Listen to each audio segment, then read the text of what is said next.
He arrived from up country and found that Westgate Mall had been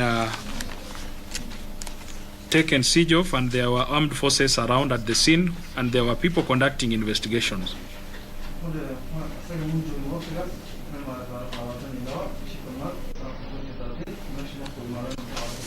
There were senior police officers, including his commander and the director of CID then, of DCI then, Mr. Muhoro Ndegwa.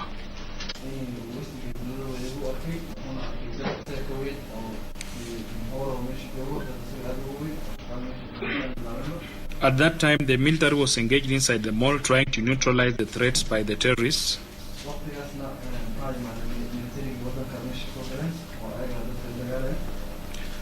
His evidence is that they went to the vehicle that had been parked, which had been used by the terrorists, number KAS 575X.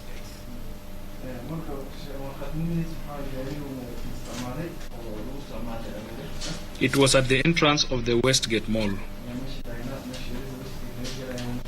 When it had been cleared by the bomb disposal unit, they were allowed to open the vehicle.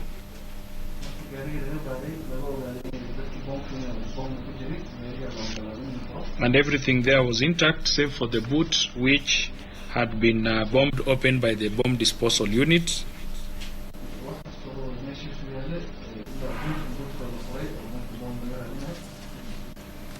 The doors of the car, he says, were still closed.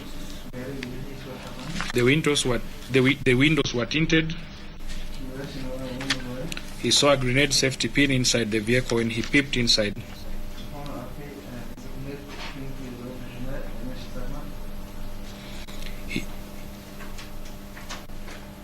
He opened the door and found torn papers shredded in pieces.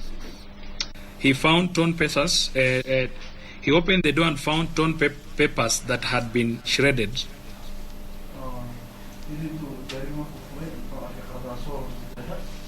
There was also a yellow fever certificate that was torn.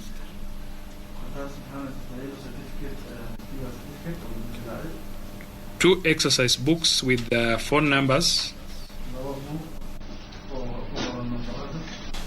There was a Safaricom subscription form, payment receipt for a gym. There were two black wallets for SIM cards, for SIM card holders, and a total of 5 SIM card holders were recovered.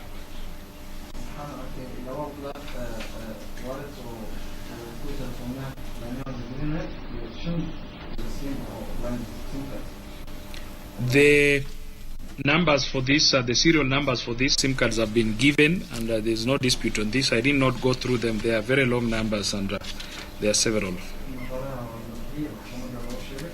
He also said he found one bullet, caliber 7.62 millimeter special, used in AK-47 rifles, and there were over 200 packets for bullets.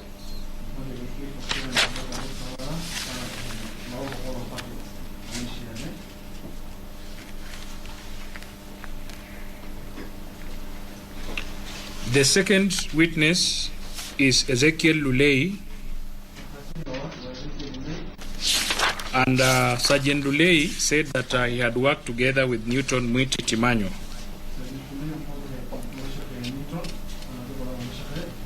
But initially, he had been informed of the shooting at Westgate by his superior, Chief Inspector Charles Ogeto. He was heading to Westgate when he was advised to go to various hostels in Nairobi and find out about the casualties.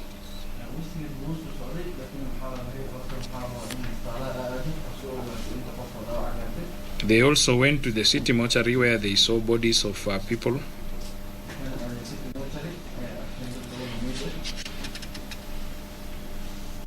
He says that most of the victims had sustained bullet injuries. They later went to Westgate Mall and linked up with his colleagues, and they started carrying out the investigations. He was the one who received information from Muimi Kitemi, PW14, that motor vehicle KPS 629Q Toyota Town S was his.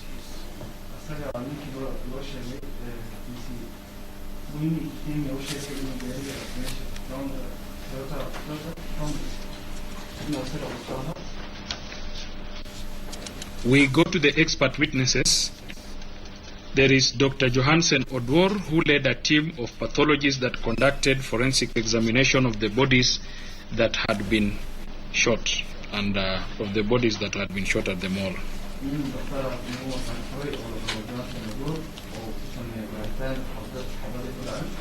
He produced the postmortem reports, Exhibit 64 to 107. Lawrence, Senior Superintendent of Police Lawrence Thiwa, is a firearm examiner attached to the firearm laboratories at the DCI headquarters.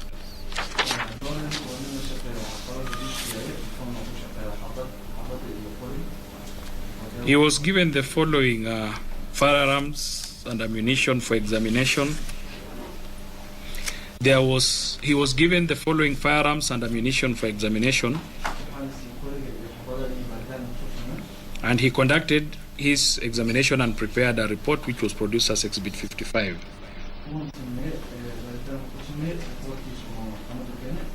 There was a rifle. There were 2 G3 rifles and then 4 AK-47 rifles. He was also given exhibits which contained exploded cartridges, assorted live ammunitions,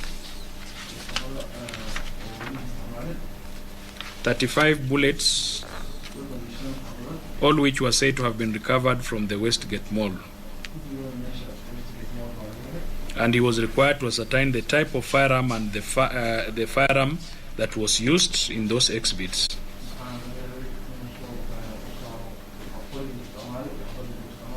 He was told that these exhibits had been found or recovered at the scene, and he did his examination and prepared his report. He gave evidence identifying each of those rifles here.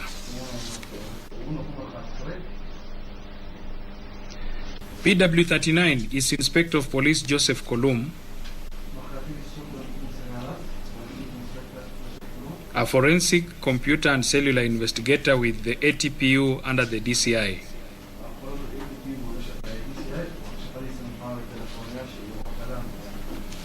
He was given a laptop, a compact laptop whose serial number has been given. The serial number was a subject of contention, but I'll mention the issues when we reach the analysis. But he was given a laptop serial number which was produced as exhibit number 108. Serial number was given.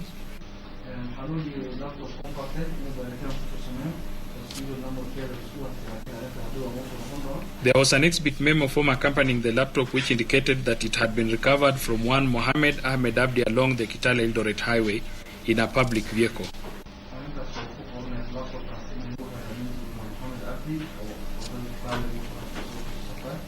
He was requested to examine the contents and whether there was any evidence relating to this case.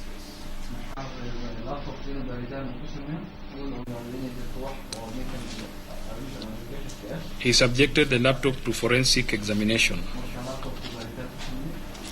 Now, that witness gave his evidence thoroughly, indicating what he did. I need not go into this. He indicated the size of the hard disk. He indicated the tools that he used to get through into the computer, breaking the passwords and getting to the contents. He then said that he copied the images on a clean storage device.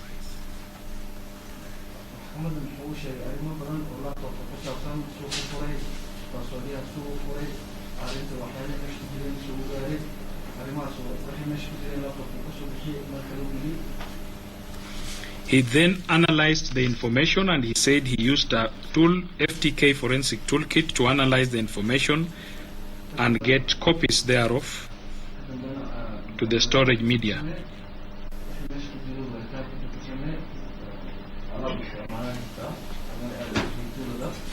Thirdly, he reviewed the internet history that had been given on that computer using a tool called Internet Evidence Finder version number 3.3.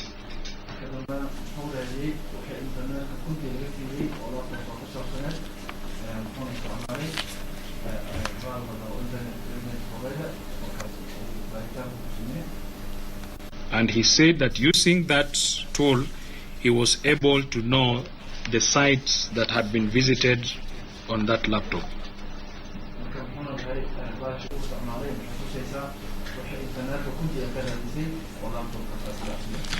So PW38 played out some of the videos. He said that the suspect had previously visited as contained on the laptop.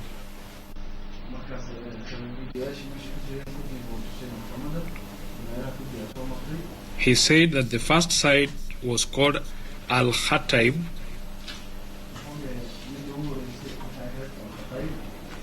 which was a training series in Kiswahili AK-47 rifle.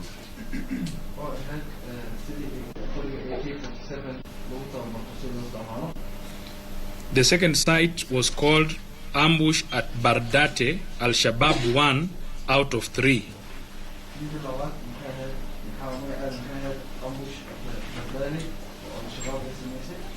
The third was Al-Kataib, the Burundian bloodbath, Battle of Dainile.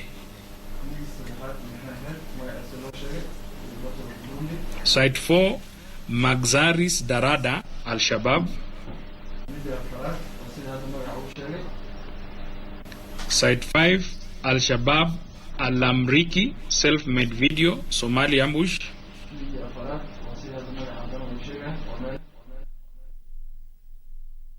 Al-Kataib.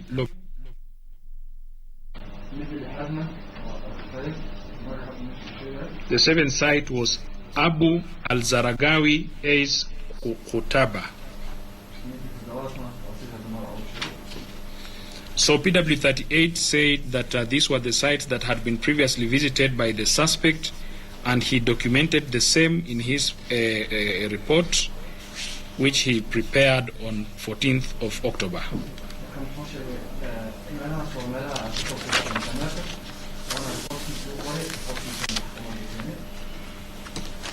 Some of those videos that he had downloaded were played, for instance, were played in court, and the contents noted as follows.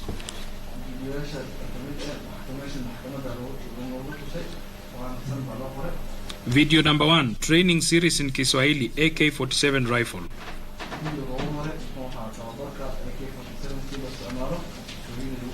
The video started with Arabic words and then changed to Kiswahili, and a man is shown sitting carrying a rifle.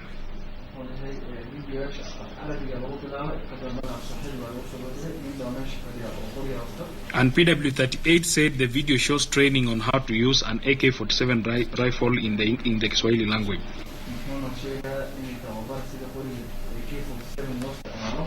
And the face of the person who is holding that rifle is masked.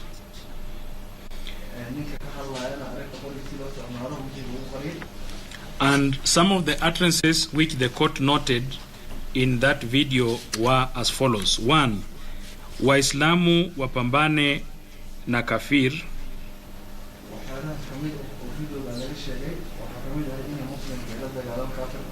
Tekeleza ibada ya jihad. Kufa ama kuuawa kama shahidi. Elimu ya silaha ya AK. AK. Kuchukua silaha kwa kafiri. Hii silaha inafanana na ile ya polisi. And at that point, the person explains part of the rifle that he's holding. And then it is now shown that the man is explaining to a group of masked men seated in front of him.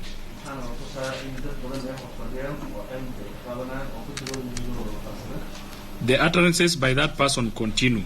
Nia na tamaa ya kupata hiki silaha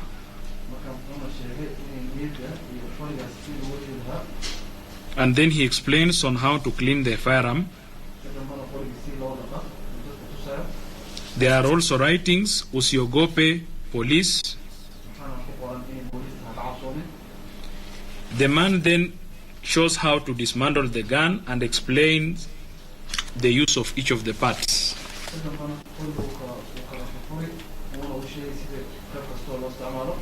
He dismantles the rifle piece by piece to the last bit. He continues the utterances, police usiogope, silaha nyakua lake. Then he demonstrates how to reconstruct the rifle piece by piece up to the last one, which is the first one in. And then the rifle is seen fully reconstructed. He tests the rifle and then utters the following: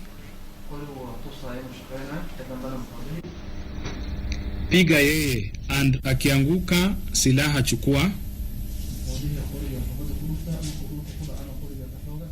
Hii ni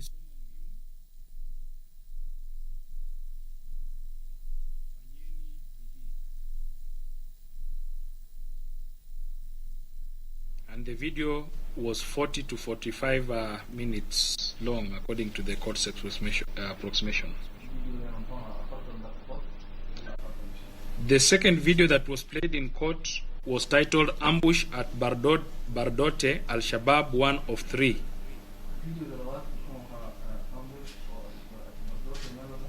And the video starts with two armed men at the front and others behind them.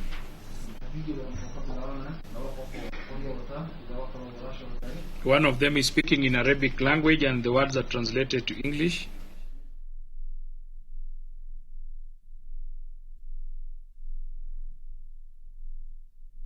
Policy document that provides a comprehensive framework for the design and development of an effective legal and institutional framework for fighting corruption and promoting as well ethics and integrity in Kenya.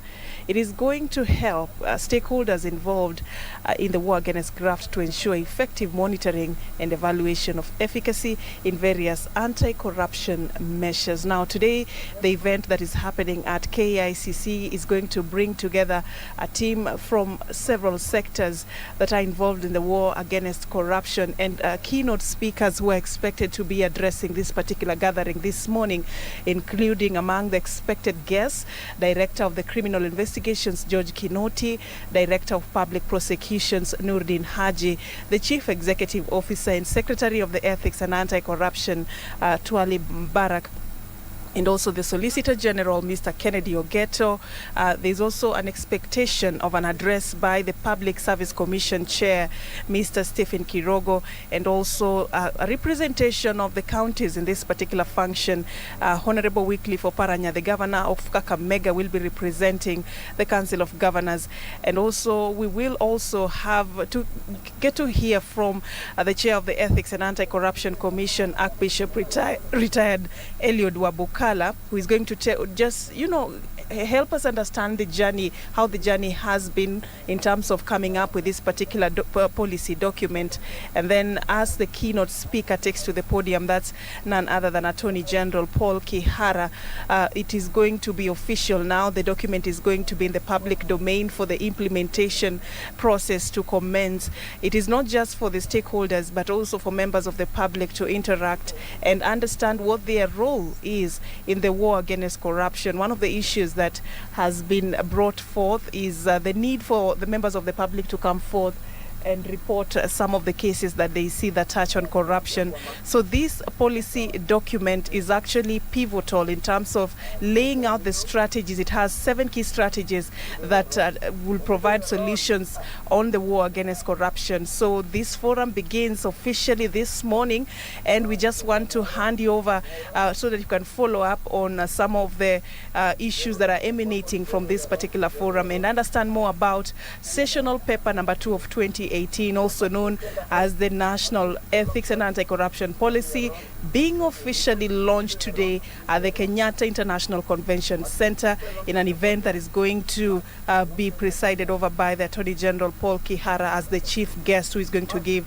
a keynote speech about this particular document. Let me hand you over to the function as you follow these live proceedings coming to you courtesy of KBC Channel 1 from the Kenyatta International Convention Center. Ufisadi waharibu nchi yetu, tuangamize ufisadi. Kenya yangu, ngao yangu, na upinga ufisadi. Hongo mbali, rushwa mbali, tuangamize ufisadi. Ndugu yangu mwananchi, tudumishe maadili, tufanyapo kazi zetu, tuangamize ufisadi. Tuna nia na sababu na uwezo nazo mbinu, tuungane sisi sote, tuangamize ufisadi. Tuna nia na sababu na uwezo nazo mbinu, tuungane sisi sote, tuangamize ufisadi. Tuna nia na sababu na uwezo nazo mbinu, tuungane sisi sote, tuangamize ufisadi. Asanteni.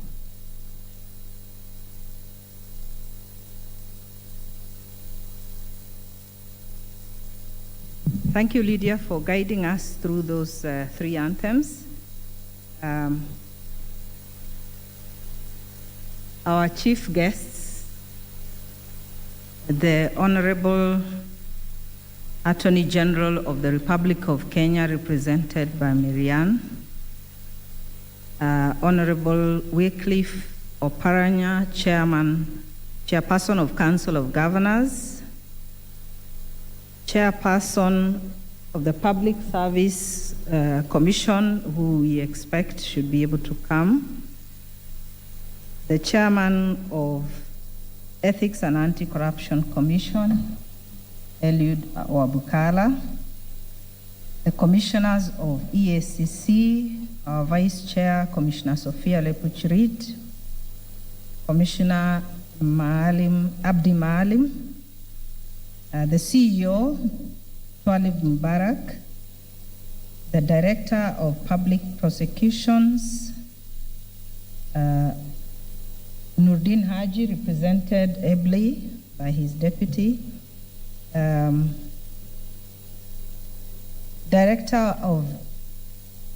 Directorate of Criminal Investigations, the DCI, Mr. George Kinoti.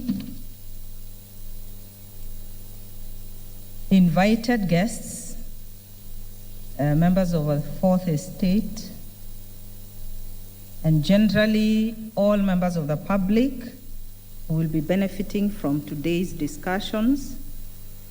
Please feel welcome. This occasion is a very important occasion for the nation of Kenya. The launch of the sessional paper number 2 of 2018 on the National Ethics and Anti-Corruption Policy. Today marks an important step towards the realization of an integrity-driven Kenyan society with the participation and inclusion of all sectors contributing to the fight against corruption and the promotion of good governance.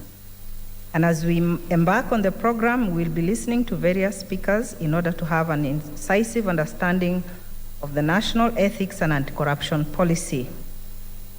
To start off, I wish now to invite Sophie Sitati of the Office of the Attorney General to take us through an overview of the policy that we shall be launching today. So, welcome, Sophie.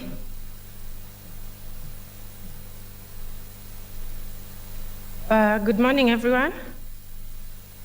My name is Sophie Sitati, as you've been told. I'm a state counsel in the Office of the Attorney General, in charge of the Ethics and Anti-Corruption section in the Department of Justice.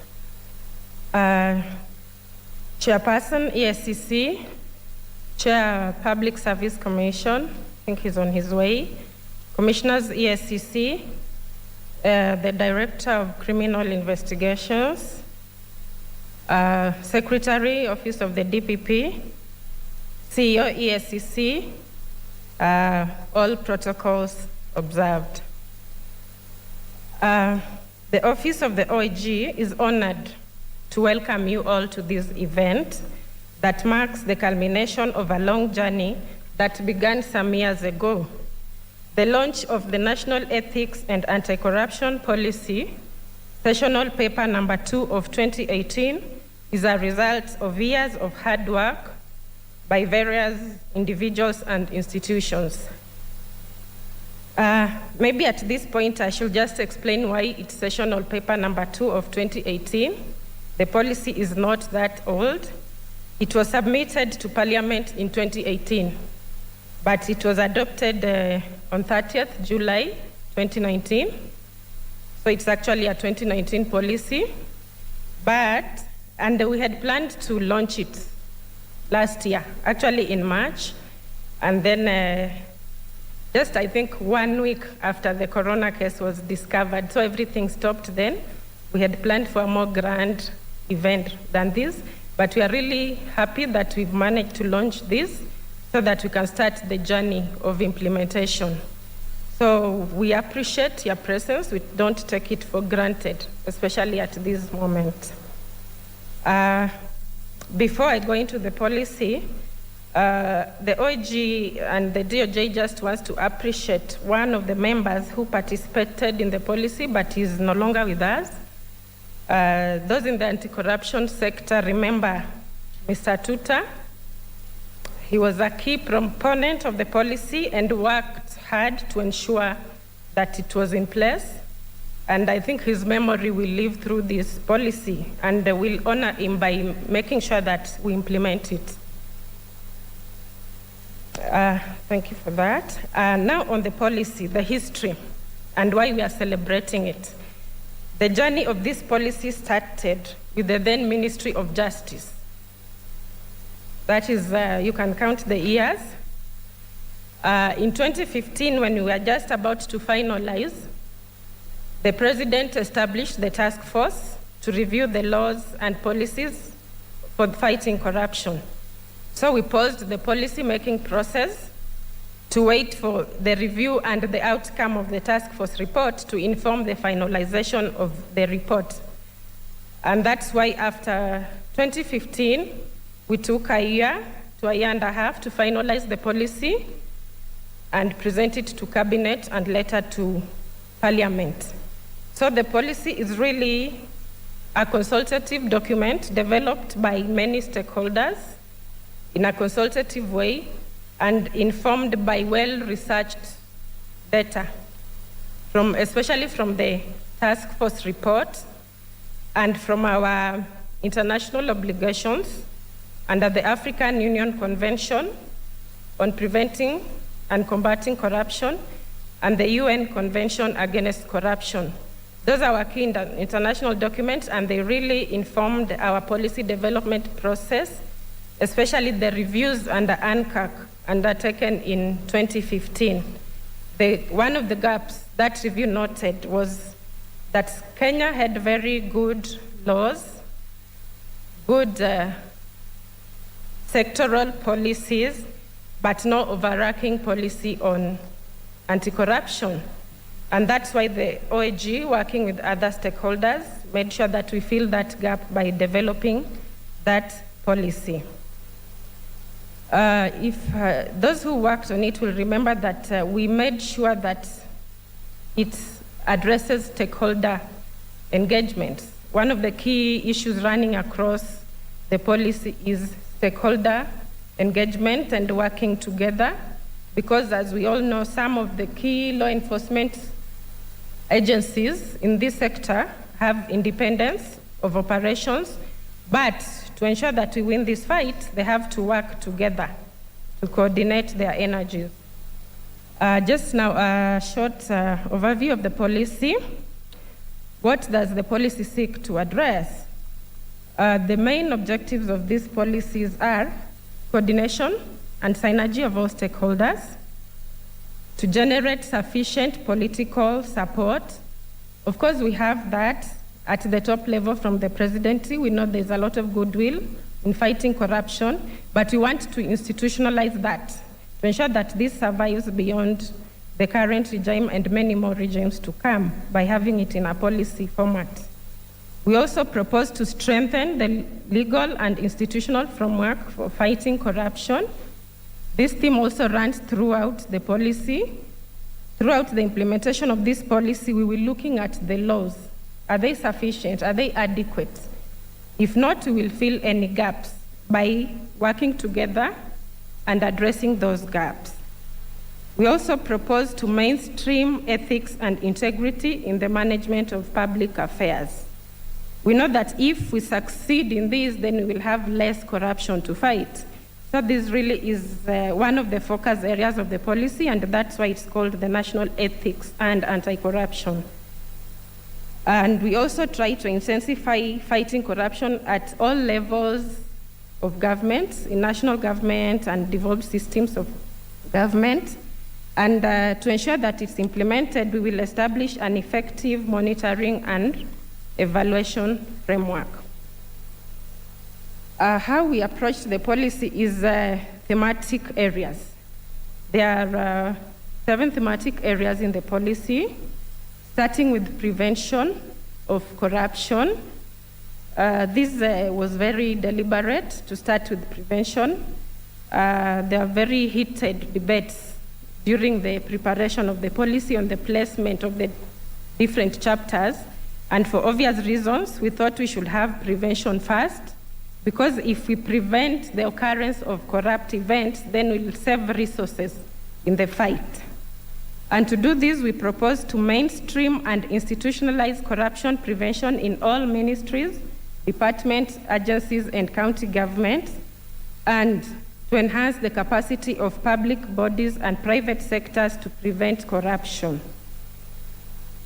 The strategy in this is to mainstream corruption in all administrative processes and instruments. And I think this health situation has helped us, because one of the strategies is to digitize most of our systems and services to reduce human interface in the delivery of public services. As I look at the other strategies, just to emphasize that in all the thematic areas, we will approach them through looking at first the laws.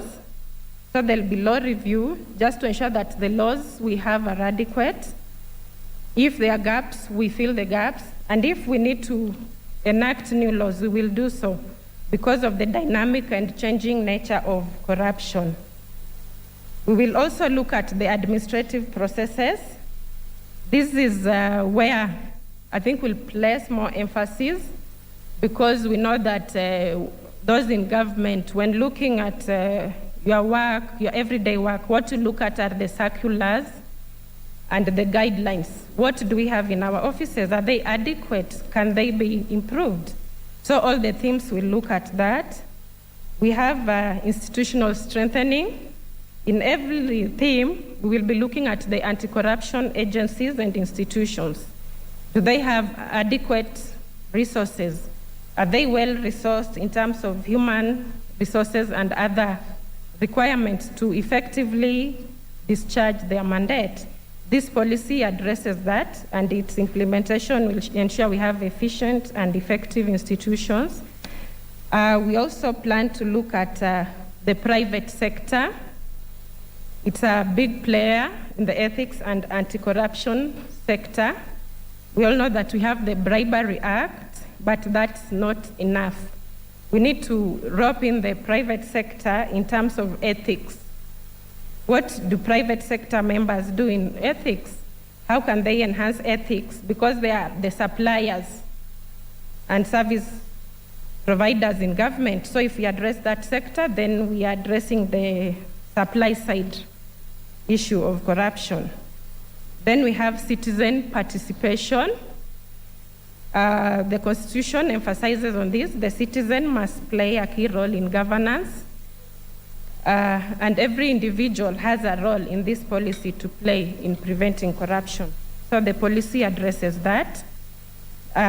Other thematic areas in the policy are public education, training, and awareness. We plan to enhance the public's capacity and engagement in fighting and preventing corruption through public education and awareness.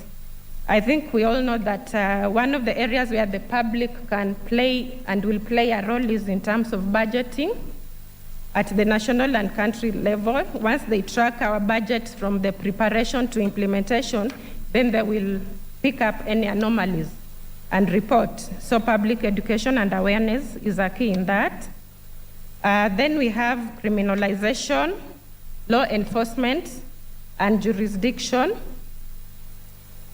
Under this thematic area, we will prioritize the enforcement of anti-graft legislation by enhancing both human and financial resources. In this thematic area, we look at all institutions. What is the human resource capacity? What is the requirement? Do we have our key offices, DCI, ESCC, or DPP in all counties? Do we need to move to sub-counties? That's what this policy will look at to ensure that we have these services available to the citizen in all corners of the Republic. And then we have prosecution and of economic crimes. Under this, we look at the state prosecutorial services and we'll seek to enhance them to ensure that there's effective and efficient prosecution of corruption and economic crime cases. To ensure this happens, we will also enhance interagency collaboration and stakeholder collaboration. Of course, we know we have the MAT, and we have seen the results of having the multi-agency team. We will continue enhancing that relationship to ensure that all corrupt activities and economic crimes are addressed. We then have asset recovery. Under this area, the policy proposes the strengthening of the legal and institutional framework for asset tracing and recovery of assets. This is a key component of the policy implementation because we don't just punish corrupt acts, but we must ensure that the corrupt don't gain from their actions by recovering the assets and illicit wealth. Once we address that, then we have international cooperation.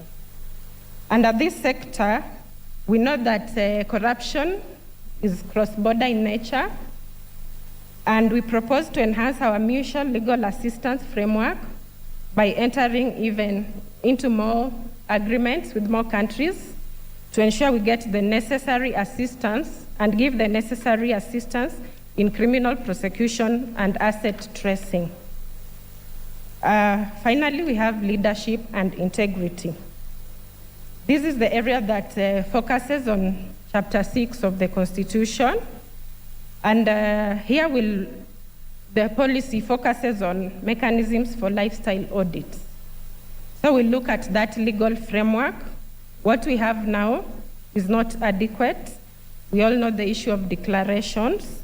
Yes, they provide relevant information, but we can do better.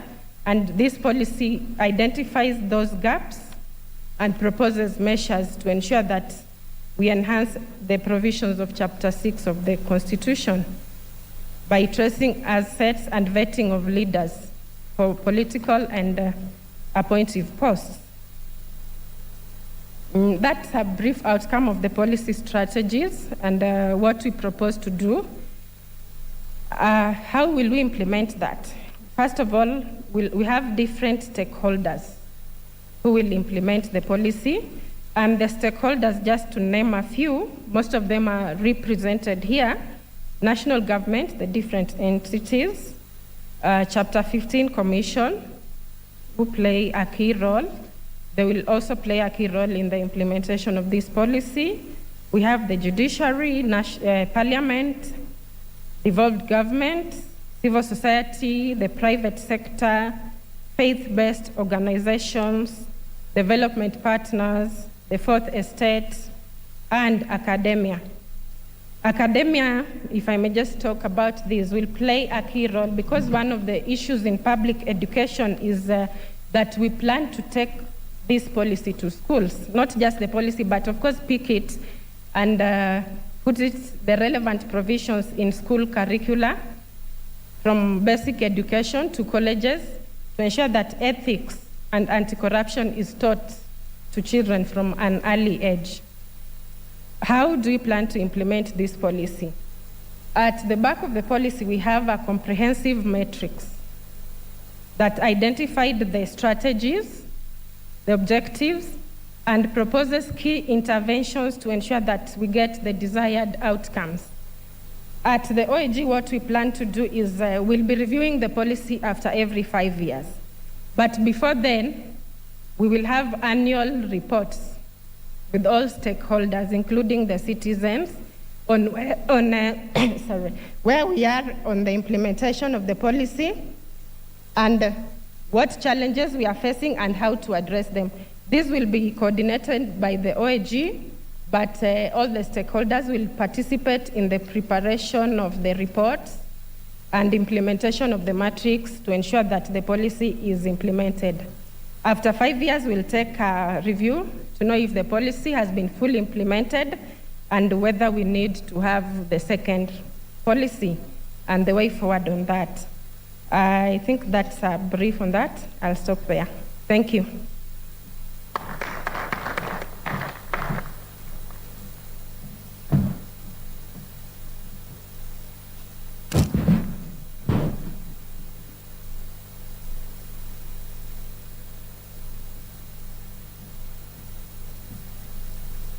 Thank you very much, Marianne. Sophie, on behalf of the Attorney General's Office for those remarks. So I believe now we are very, very clear about why we are here, the objectives of today's function. And because it is multi-sectoral day, it includes many of the stakeholders. It is now time to invite the various stakeholders to speak, and we will start with the Office of the Director of Criminal Investigations, popularly known as DCI, Mr. George Kinoti. Please come to address the people.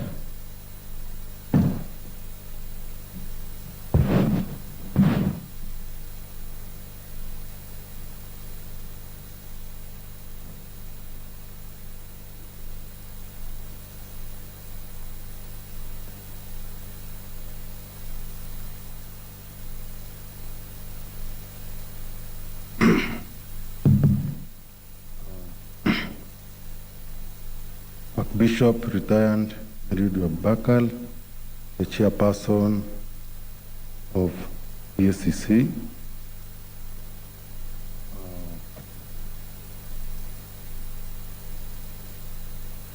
EACC commissioners present, Brother Major Retired Mbarak, the CEO, EACC,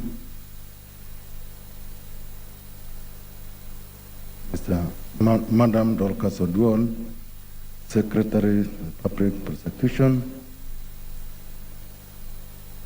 Mary Ann Jau, Secretary Justice and Constitutional Affairs, Mr. Stephen Kirogo, Senior, and all my brothers and sisters present here today, good morning.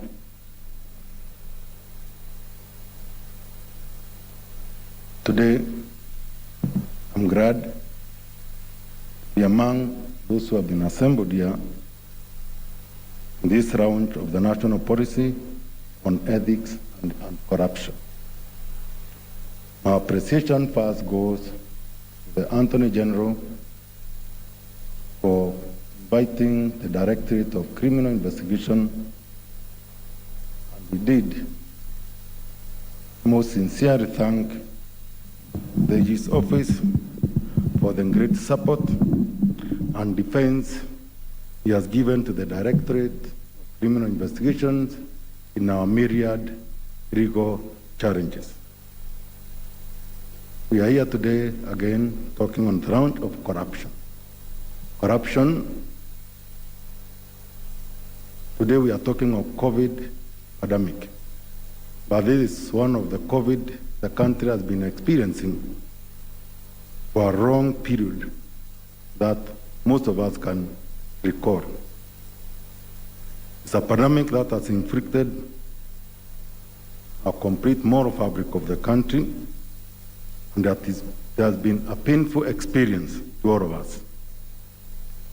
The President of the Republic of Kenya put in place a coordinated multi-agency team today called MAT, to be on the forefront to fight this evil.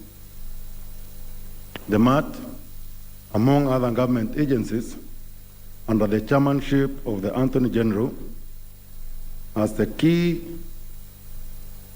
criminal justice system members, namely the police, the Director of Public Prosecution, EACC, Asset Recovery Agency, FRC, Central Bank, and other who we are assembled together as the key agencies for the purposes of giving Kenyans what is expected of them as far as the war of corruption is concerned.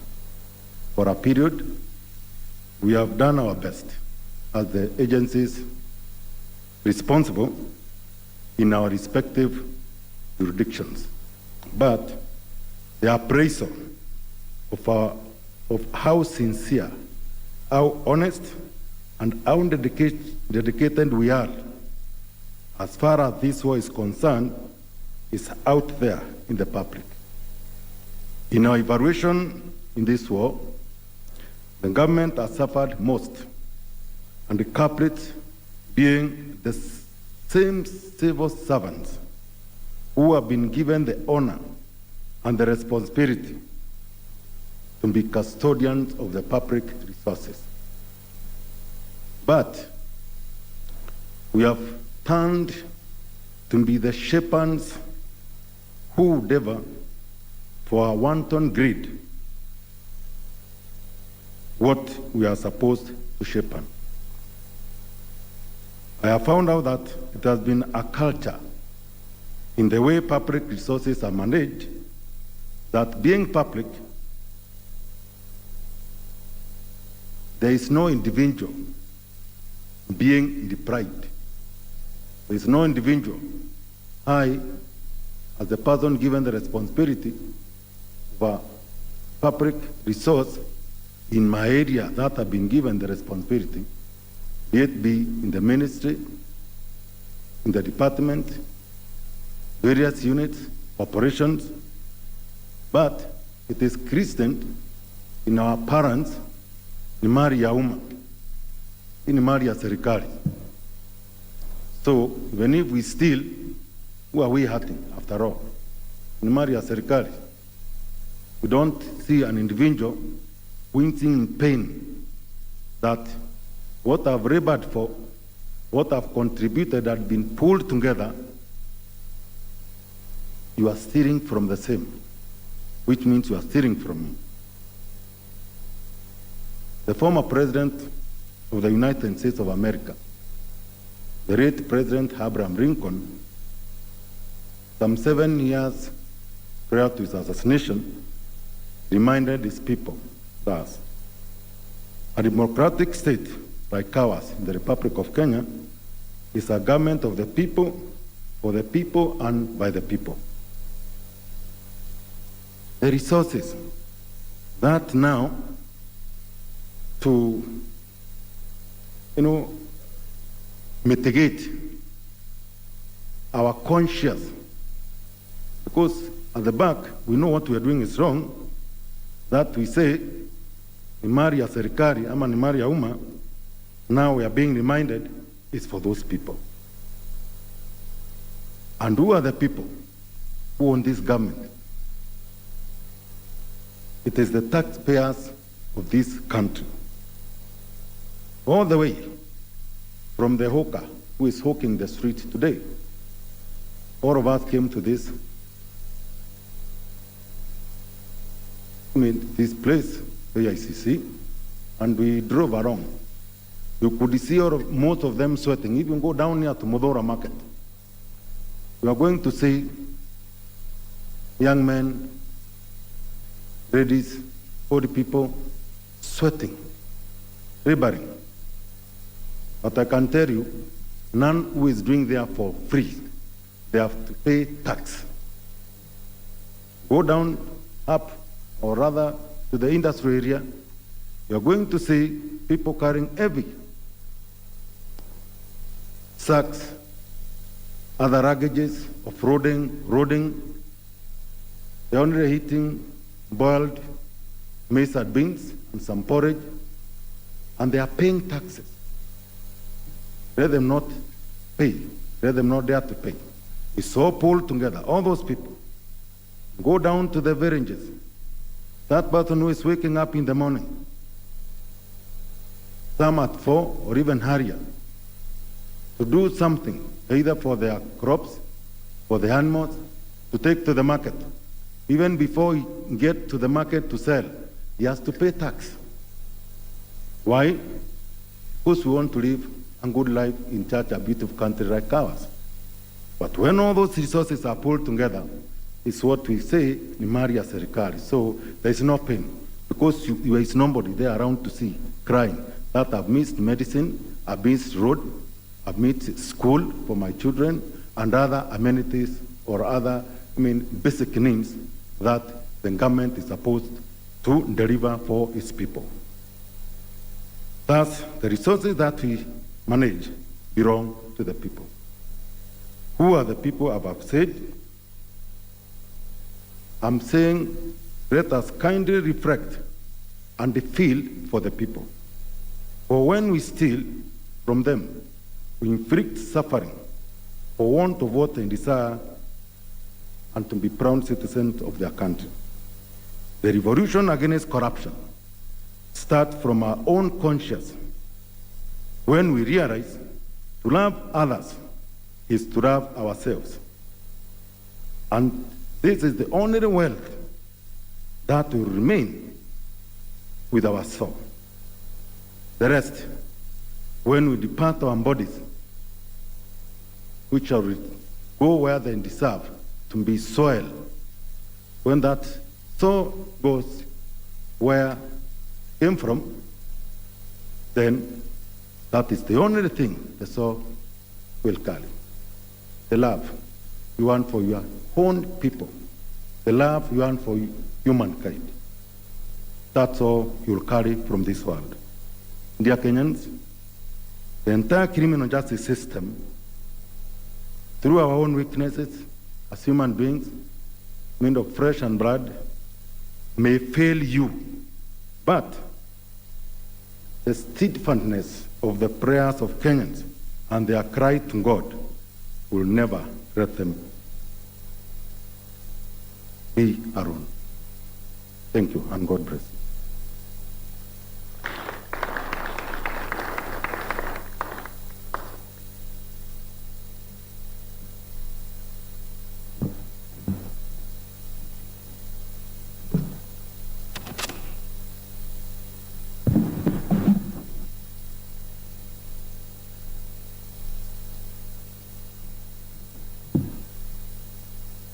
Thank you very much, Mr. Kinoti, DCI.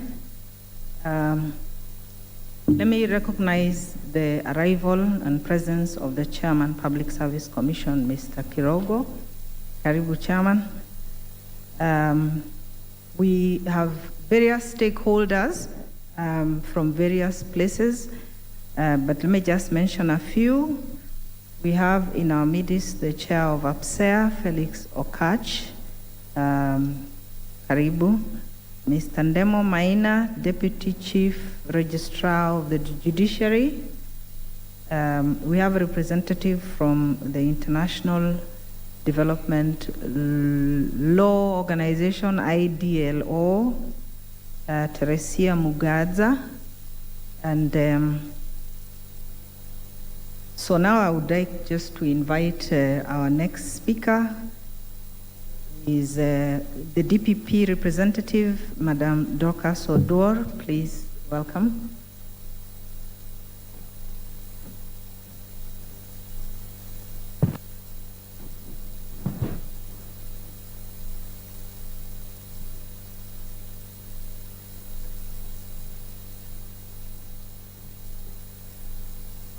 It's a pleasure to be here on behalf of the Director of Public Prosecutions, who sends his apology because he could not be here with us today because of other engagements.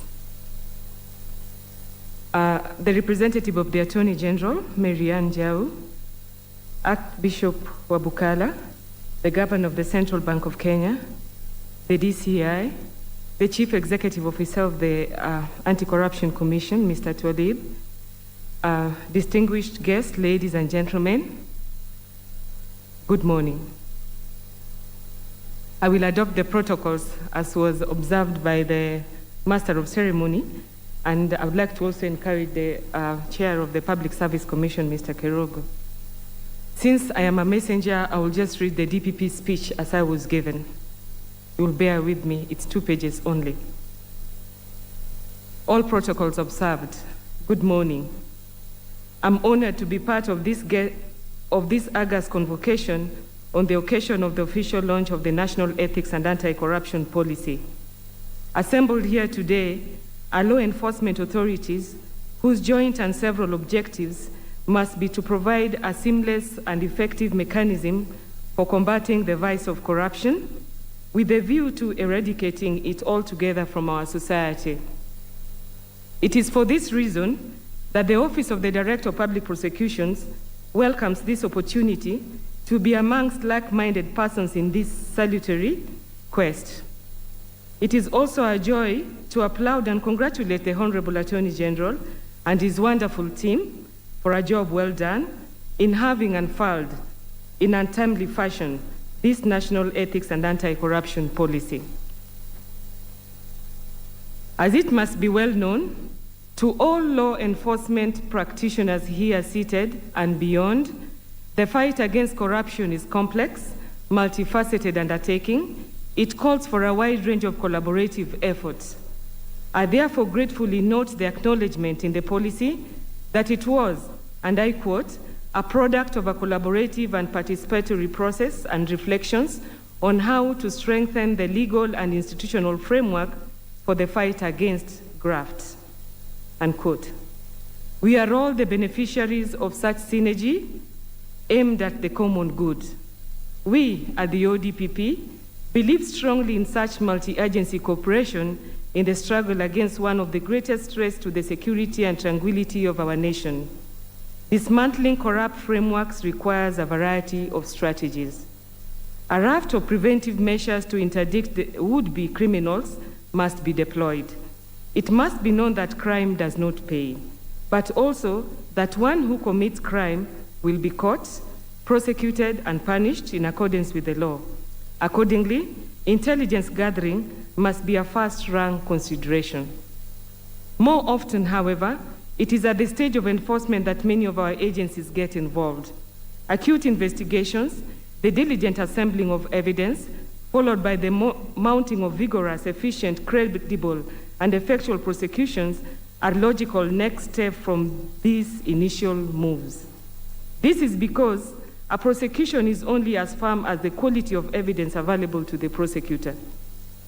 To ensure that each of those complementary measures are sufficiently robust and effective, and that their respective integrity is maintained, the professional independence of each of those stages must be assiduously protected without losing the core value of cooperation. That is the surest way of vanquishing an elusive and destructive enemy, which corruption is. This policy will address a range of both implicitly and explicitly challenges which are at one time or rather faced by all agencies involved in this conflict against corruption. At the ODPP, we have come equally hard to face with some of these issues. They include the need to mainstream very strong administrative and ethical principles and standards in operations, the birthing and strengthening of a culture and system of mentorship, as well as that of internal monitoring and evaluation. A policy forms both a fulcrum upon which to leverage for excellence. It is also the base on which the superstructure of a working system is built.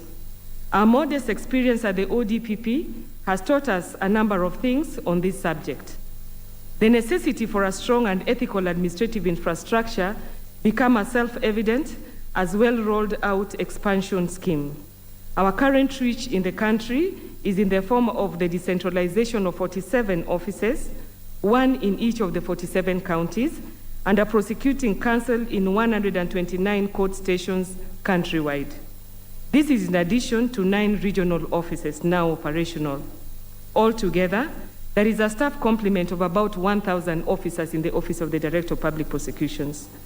To maintain coordination between the offices, standards, and cohesion, we know that an active induction program for new officers as well as a vibrant in-house training is indispensable. Hence, the need for the Prosecution Training Institute, which for the ODPP is now up and running. All this goes hand in hand with a mentorship scheme, which is, as it should be, part and parcel of the courses to be run at the PTI, an insinuated in-house peer review system. In order to enhance accountability among the officers, the ODPP has established the Inspectorate Quality and Assurance Department to ensure that prosecutors maintain the highest levels of ethical conduct in the performance of their duties. This is in line with the ODPP Code of Conduct, Ethics for Public Prosecutors, and the Public Officers Code of Ethics. This is but a snapshot of what an asset, an integrated, a well-departmentalized office could be in a well-choreographed fight against the big blight of corruption. As a nation, we have a remarkable legal and institutional anti-corruption framework. However, undoubtedly, the policy that is being launched today is another quiver in our bow. This policy will be the much-needed guide, aiding all authorities to coordinate and implement anti-corruption interventions. This policy is a significant milestone towards the alignment of the government's avowed pledge to end corruption in this our beloved country. We must be aligned to the provision of the Constitution, enhancement of the rule of law, and protection of the rights of the people, which includes presumption of innocence. Ladies and gentlemen, we owe it to this, our republic, to get to a point when corruption will neither be an easy nor convenient choice for any of our citizens and residents. Justice works best in a well-regulated and predictable system.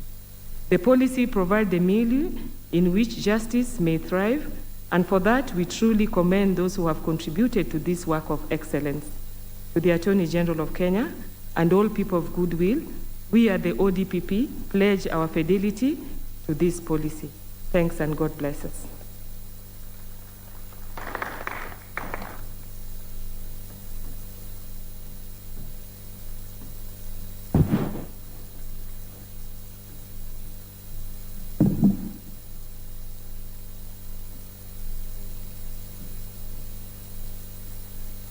Let me also recognize the presence of TI, Transparency International, among us, represented by Mr. Bluma, and also, represented by Harriet Washira, sorry. Mr. Bluma is representing GIZ. So welcome to this forum.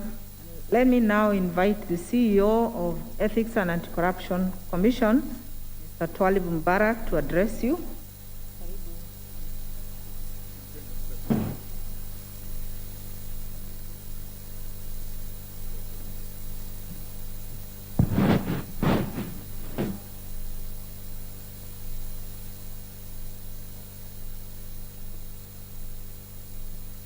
And 1.5 meters.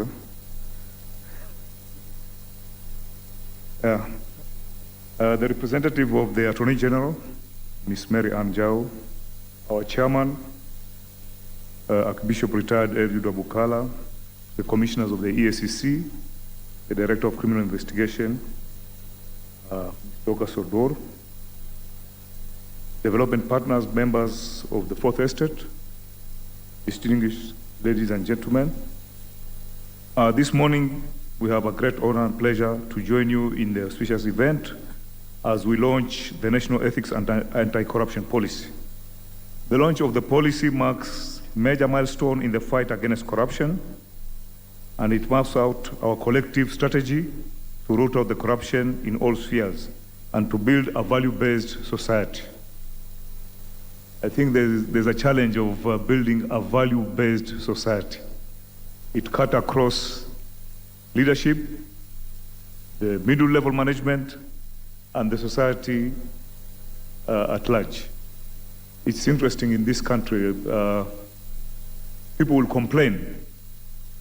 Let me go to the transport sector and my experience over the weekend when I was driving from Naivasha, that people will complain that the NTSA is not working.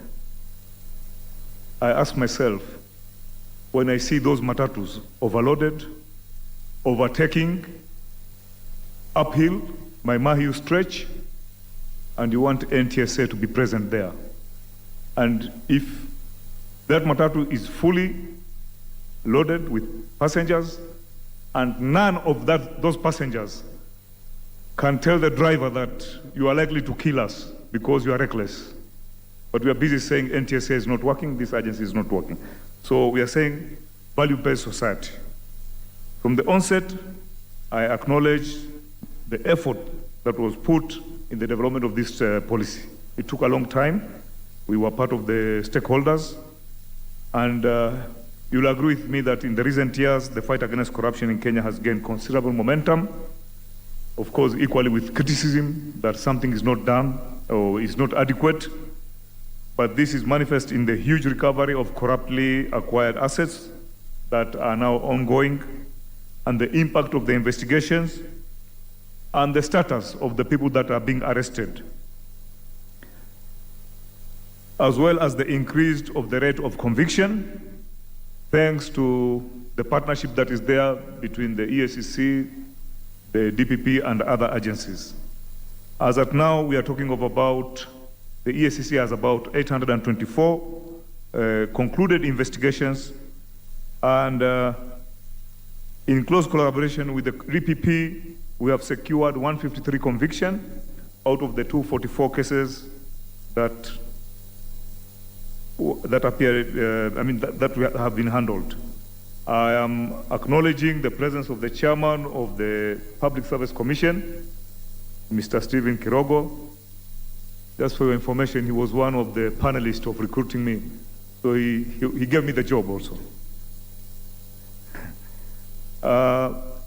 On the side of the asset recovery, we are glad as EACC to say that as at now we have recovered assets roughly approximately about 20 billion in the last 5 years. With an acceleration of this in the last 2 years, we have also been able to disrupt losses of public funds. That is about 100 billion.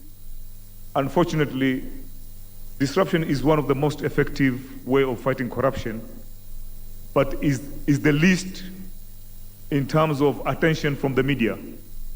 The media are good at looking at, we have arrested people, we have taken to court, but prevention, I think, is better. Somebody said prevention is better than being reactive, and disruption marks one of the strategy of the Commission. And as at now, as I left the office, I even wrote another letter signed to disrupt something else. So disruption is a silent way of fighting corruption. And despite these statistics, I know there's a challenge of corruption being a very big threat to the country and actually a threat to national security. If you want to know about this, I was just handling something in the office. We had advertised for some few posts within the Commission, and the HR wrote to me the summary of applicants. It's unbelievable. 11 vacancies, we have 6,000 applicants. One post of a driver, we have 1,200 applicants. So I don't know how HR will do the shortlisting, how many people will be called for interview. And that cut across all institutions, in the private sector and the public sector. And if we fight corruption effectively, the economy of this country will spiral. People will create avenues for opportunities for our youngsters to be employed. So for that reason, this policy will assist a lot. We're having a question here. What are we going to do differently following the launch of this policy? The policy provides a 7-approach strategy which embrace a whole government and society approach. The government plays its role in the fight against corruption, and the society also plays its role. It brings together the government, the media, the civil society, religious bodies, and other sectors to form one coherent force against corruption. Last week I was addressing the media, and we talked of corruption is like a lifestyle disease. You cannot say if you're diabetic or you have hypertension, you just take the drugs. The doctor will tell you you'll have these drugs, but at the same time avoid this type of food, avoid this type of environment. So the doctor will play his role, and you as a patient, you play your role, and you find that the disease is manageable. So we need the involvement of the public and the institutions. There's a big question about this policy. What are the reform areas in the anti-corruption process that requires leveraging on this policy? And in this regard, allow me to speak about 2 issues. One, strengthening of legal and institutional framework for anti-corruption, ethics, and integrity. As you are aware, the Chapter 6 of the Constitution, it talks about comprehensive statutory framework for its effective implementation. We have many challenges. People want to do things the way they want. We have to follow the law. Today, you get somebody appointed chairman of a commission, but he's not my chairman.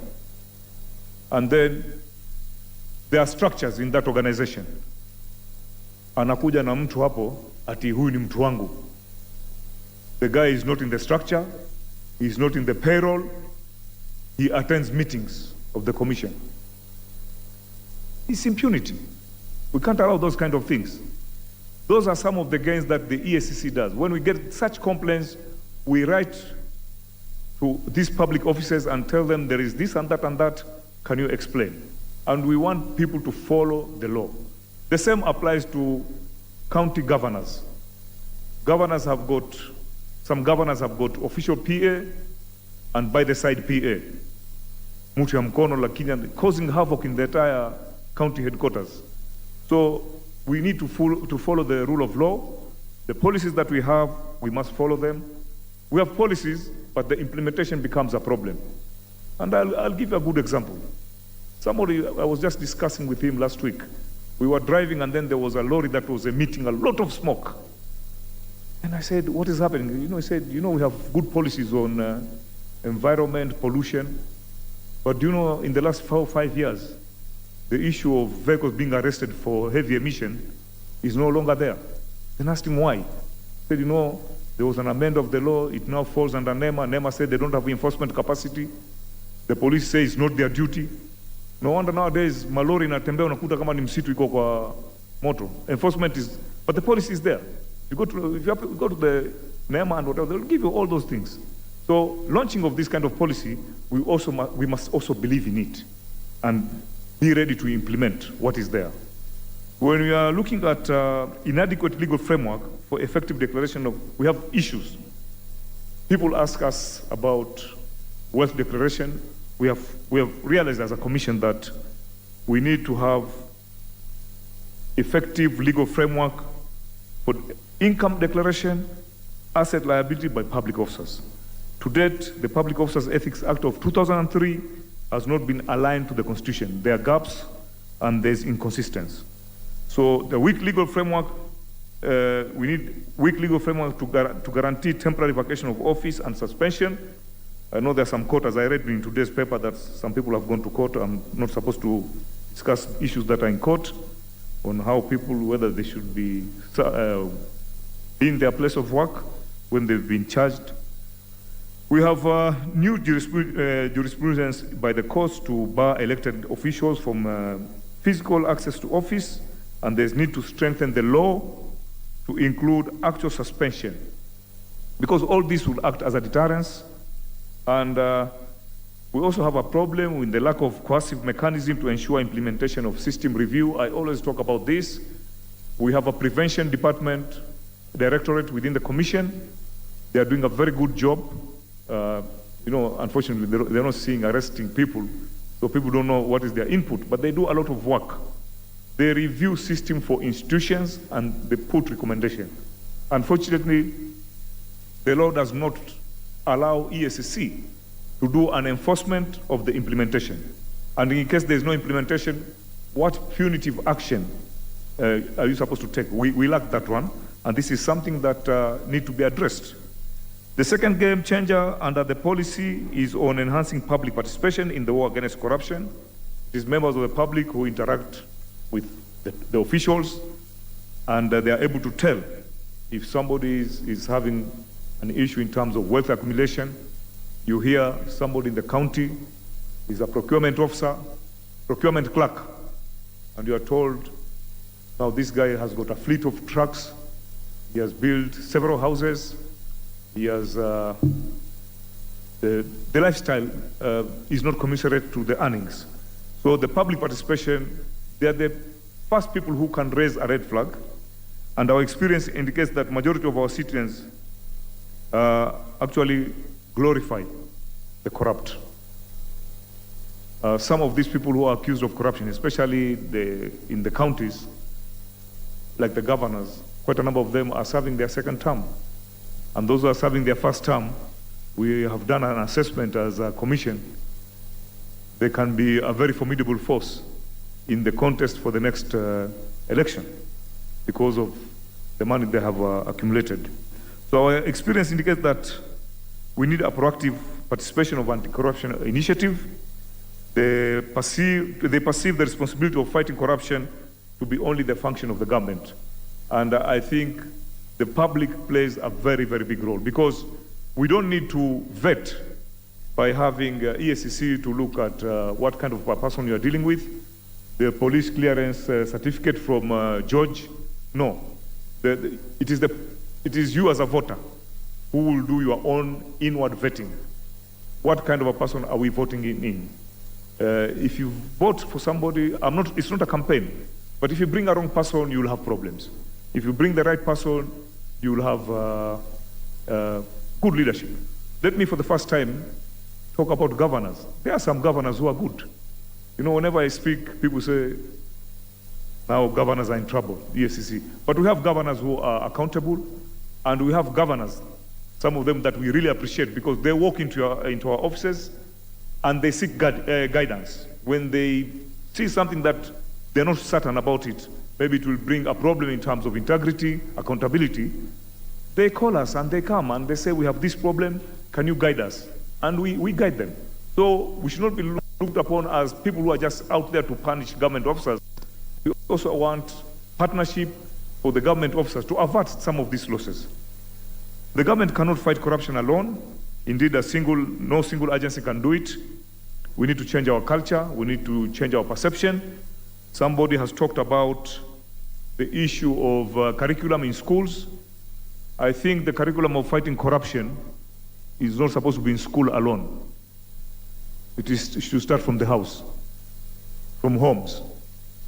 If what they see as they are being brought up is a wrong way, even if you put that curriculum in school, it will not work. They will just follow it for the purpose of passing exams. You know, they say when you keep on caning your kids, once they go wrong, they will even go and get the cane and say, Daddy, sasa nichape. And it doesn't work. So curriculum, the aspect of impact of the virtue of being accountable, a good citizen, start with the parenting, which is very important. Unfortunately, most of us, we have very little time for the kids at home. But I'm told with the COVID, we were forced to stay at home, and everything comes with negative aspect and positive. One of the positive aspects of COVID is that as parents, we had a lot of time with our children.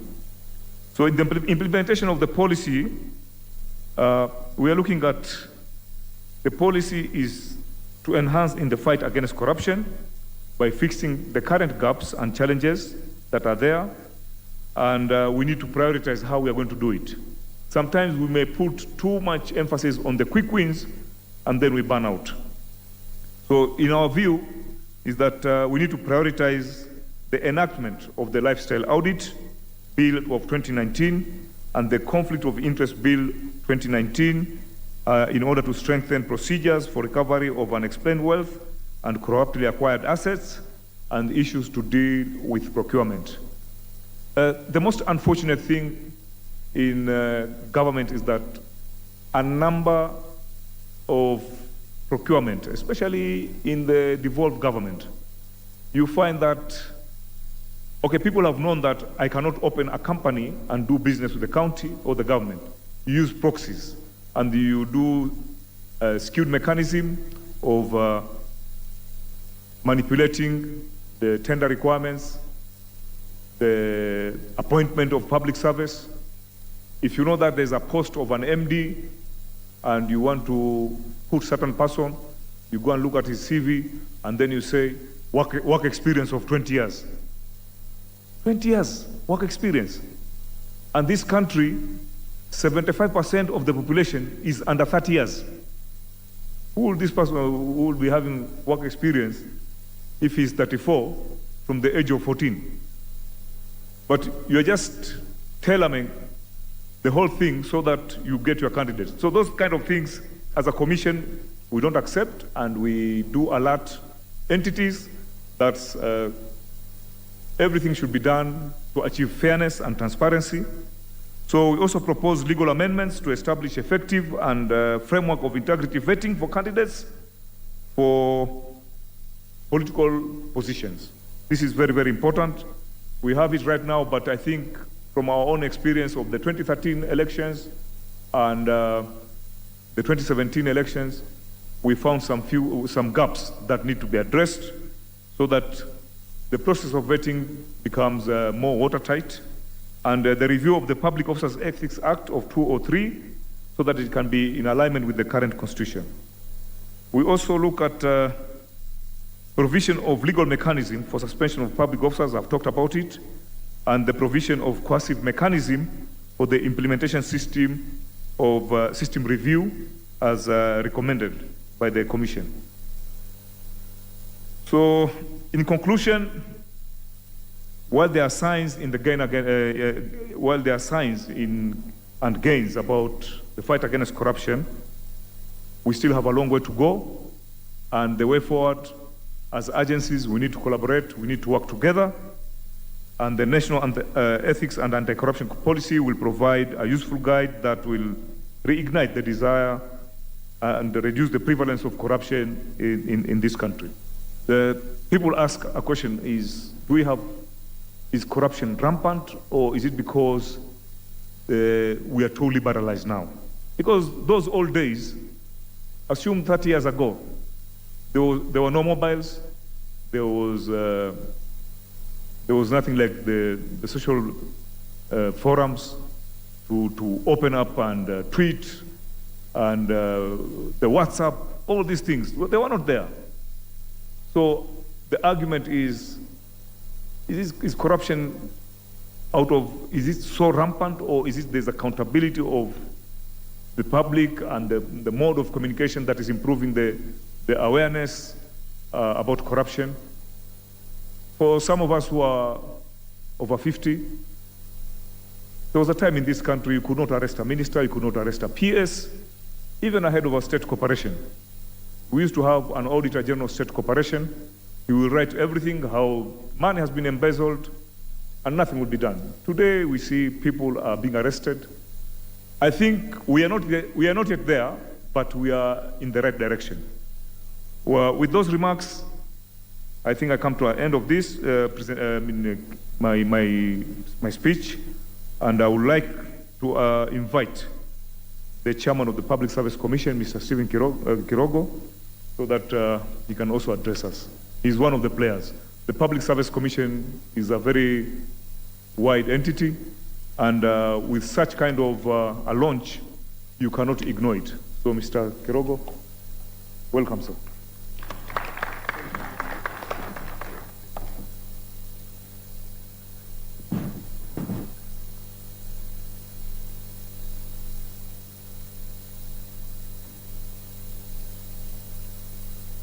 Good morning, everyone.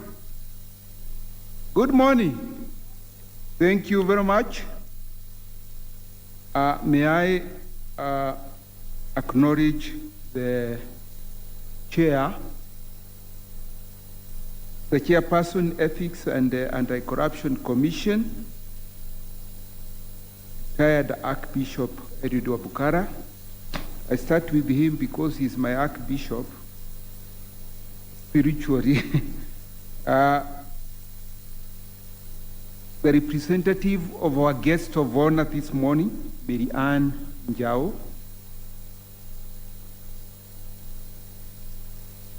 the representative of the Director of Public Prosecutions, Madame Dorcas Oduor, Mr. Twarib Barak, Secretary and CEO, Ethics and Anti-Corruption,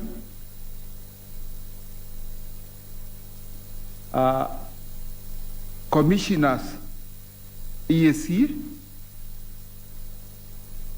our brother DCI, George Kinoti, distinguished guests, ladies and gentlemen, good morning once more. I wish to thank the organizers of this forum for according the Public Service Commission the opportunity to give a few remarks on this most memorable occasion. I note that the Commission is one of the key stakeholders in the promotion of good governance, integrity, transparency, and accountability in the public service.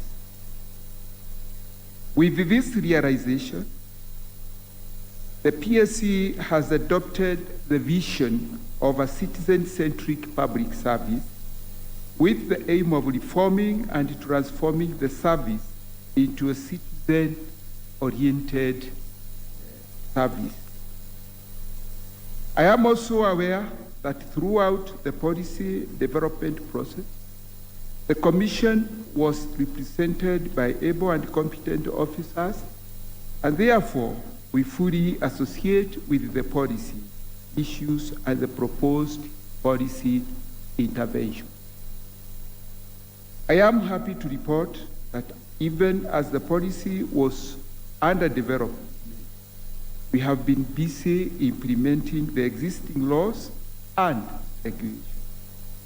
The Public Service Commission is responsible for the highest number of institutions and public officers in the service. In the just ended financial year, we managed to have over 93,000 public officers sign commitment to the Public Service Code of Conduct and Ethics. We also trained over 630 linked persons from 270 MDAs on the code, financial disclosures, and the national and public service values. And the Commission is also a responsible commission for the administration of declaration of income, assets, and liabilities to the public officers under its jurisdiction. The 2018-19 declaration cycle saw over 188,000 public officers from 243 MDAs disclose their wealth, accounting for over 98% compliance rate.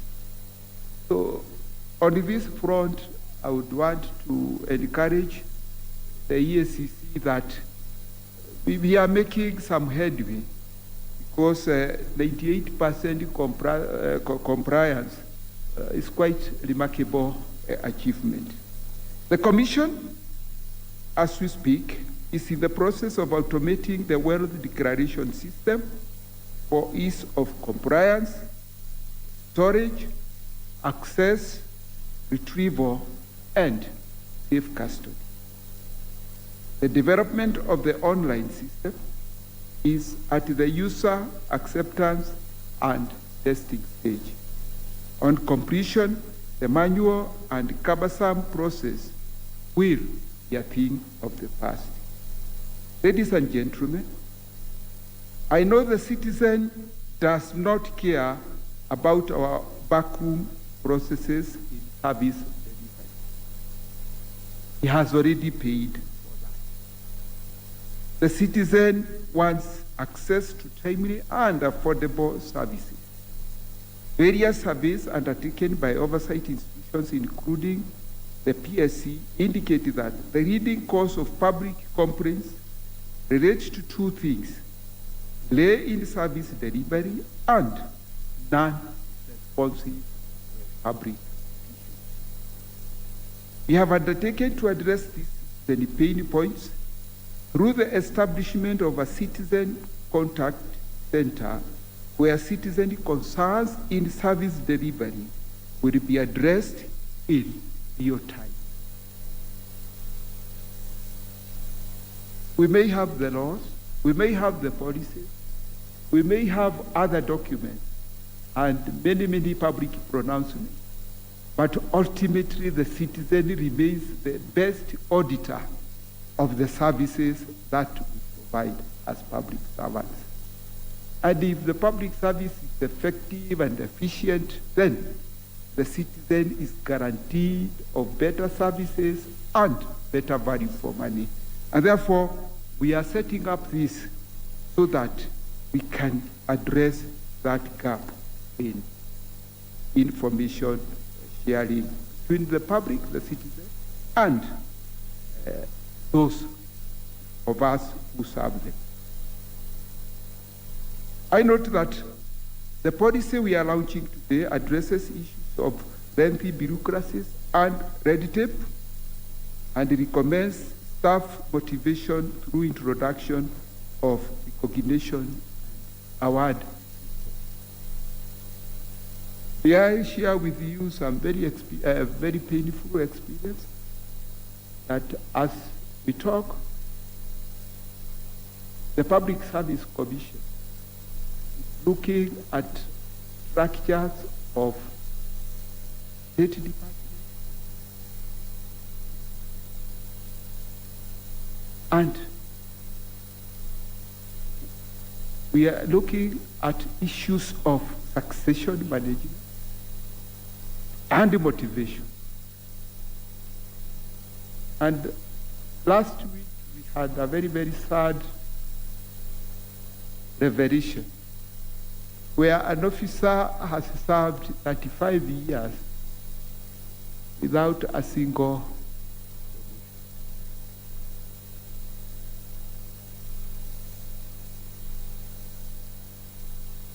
And I think these are some of the issues we in organizations must be looking at. How do you have people serving with you who have never received any motivation in terms of promotion? How can they be happy? And at this, I think, in addition to what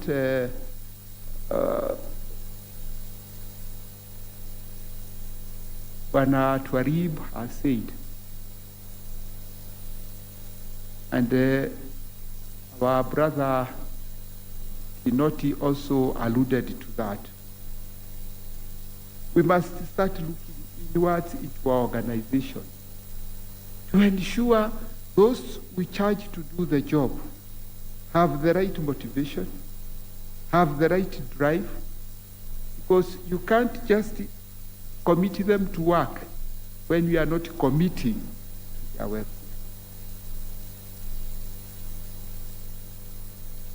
The Public Service Commission has commissioned addressing the issue of lengthy bureaucracies and red tape. Red tape, and we are all aware, and it is formally acknowledged, creates an opportunity for rent seeking and other corrupt behavior. To circumvent red tape, you need to pay speed money. Those delays create opportunity for those whose mindset is not service to the Wananchi. They get the opportunity. So when we as organizations, those who head organizations within public service, we need to ensure that obstruction to flow of processes is actually eradicated. And the good thing is that we can leverage technology to really skip some of the red tape of the past that has so much hurt and that has been so much a pain point for the citizen in this country in terms of service delivery. We need, therefore, to promote business-friendly process engineering in all our organizations, and we will enhance public service efficiency and effectiveness to ensure that the Mwananchi receives services when they need them and with the speed they deserve to be delivered. Ladies and gentlemen, in the just ended financial year, the Commission spearheaded a 100-day rapid results initiative in the Pensions Department, which registered clearance of a backlog of over 10,000 payments dating back to 2008.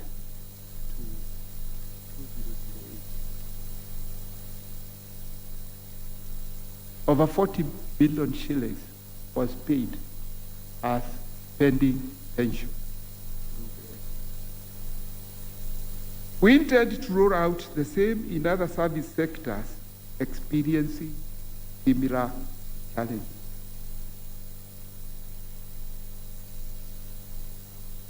On the matter of recognition and award schemes, the Commission has already implemented this measure through the annual Public Servant of the Year Excellence Award scheme, which includes a category on integrity and accountability. This is in recognition that we sensitize our public servants that integrity, honesty can also pay and can be recognized. The award is accompanied by a promotion by one grade annually, irrespective of when the person received their last promotion. Best performing public officers are recognized for their achievements beyond the core of duty through a very objective, evidence-based nomination process. In conclusion, I once again congratulate the Office of the Attorney General and the Department of Justice for providing leadership in the policy development process, and Parliament for seeing to it its successful conclusion. The Public Service Commission commits to implement this policy in full. Thank you very much for giving me audience. Asante sana.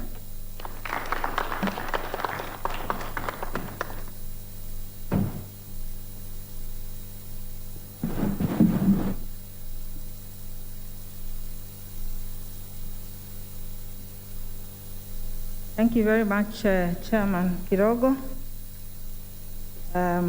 Please bear with us. The speeches are necessary because we must hear the commitments from the various sectors. And now we want to hear from the Council of Governors. The Chairman, Honorable Wycliffe Oparanya, will be given an opportunity to address via technology, so I believe that the team is now ready to project the speech by Honorable Oparanya so that we can hear the side of the governors as far as this policy is concerned. Are we ready? And President of the Supreme Court of Kenya, Honorable David Maraga, the Attorney General of the Republic of Kenya, Honorable Paul Kihara Kariuki, the Chairperson of the Ethics and Corruption Commission, Archbishop Retired Eliud Wabukala, Solicitor General, distinguished guests, ladies and gentlemen. Good morning. First of all, I want to apologize for not attending this meeting physically because of other issues that arose in my county that required my personal attention. Otherwise, on behalf of the 47 county government, I would like to applaud the Office of the Attorney General, together with other stakeholders for the development of the national ethics and corruption policy that is being launched today. One of the key milestones of our Constitution is the provision of leadership and integrity principles provided for under Article 10 and Chapter 6 of the Constitution. This seeks to achieve sovereign and transformational leadership by demanding high standards of integrity and ethical conduct of state and public offices. Ladies and gentlemen, there are several pieces of legislation enacted to combat corruption. However, it is noteworthy that laws are not self-fulfilling as they require goodwill and cooperation from all the stakeholders. To this end, we see to it that the core objectives of the various laws have not been fully realized. Despite the various laws and prerogatives in the quest against corruption, the vice has remained rampant in the country. This has led to the low confidence by the members of the public in the rule of law. The fight against corruption in Kenya requires a coordinated approach and synergy of all stakeholders. At the county level, we have the county assembly and the Senate, which oversight the resources collected and allocated to county government respectively. Since the onset of devolution, county governments have made efforts towards reducing the level and prevalence of corruption and unethical practices. To this end, the counties have taken the following measures. 1, establishment of county audit committee. 2, signing of the leadership and integrity codes. And 3, the number of counties have requested EACC to undertake corruption risk assessments. Ladies and gentlemen, county governments support the fight against corruption at both levels of government. However, there is dire need for the investigative and prosecutorial agencies to discharge their functions in a manner that conforms with the fundamental tenets of justice and equality, devoid of any political interference. As I conclude, I commit that the Council of Governors will continue to partner and support the effort of all the agencies involved in the fight against corruption. Asanteni sana.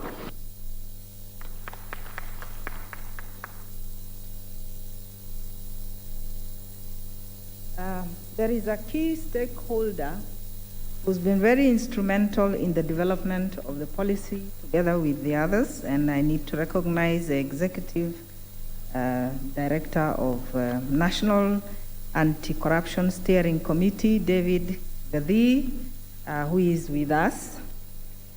There is also Madam Wanjiku Akogi, Secretary the State Corporations Advisory Committee, and also the Secretary to the MAT, also with us.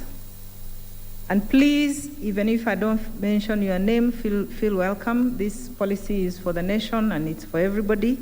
And that is why we are patient this morning to listen to all these commitments to the policy.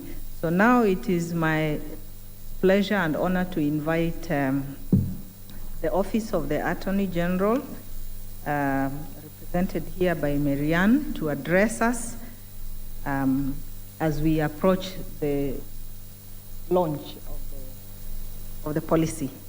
Karibu, Marianne.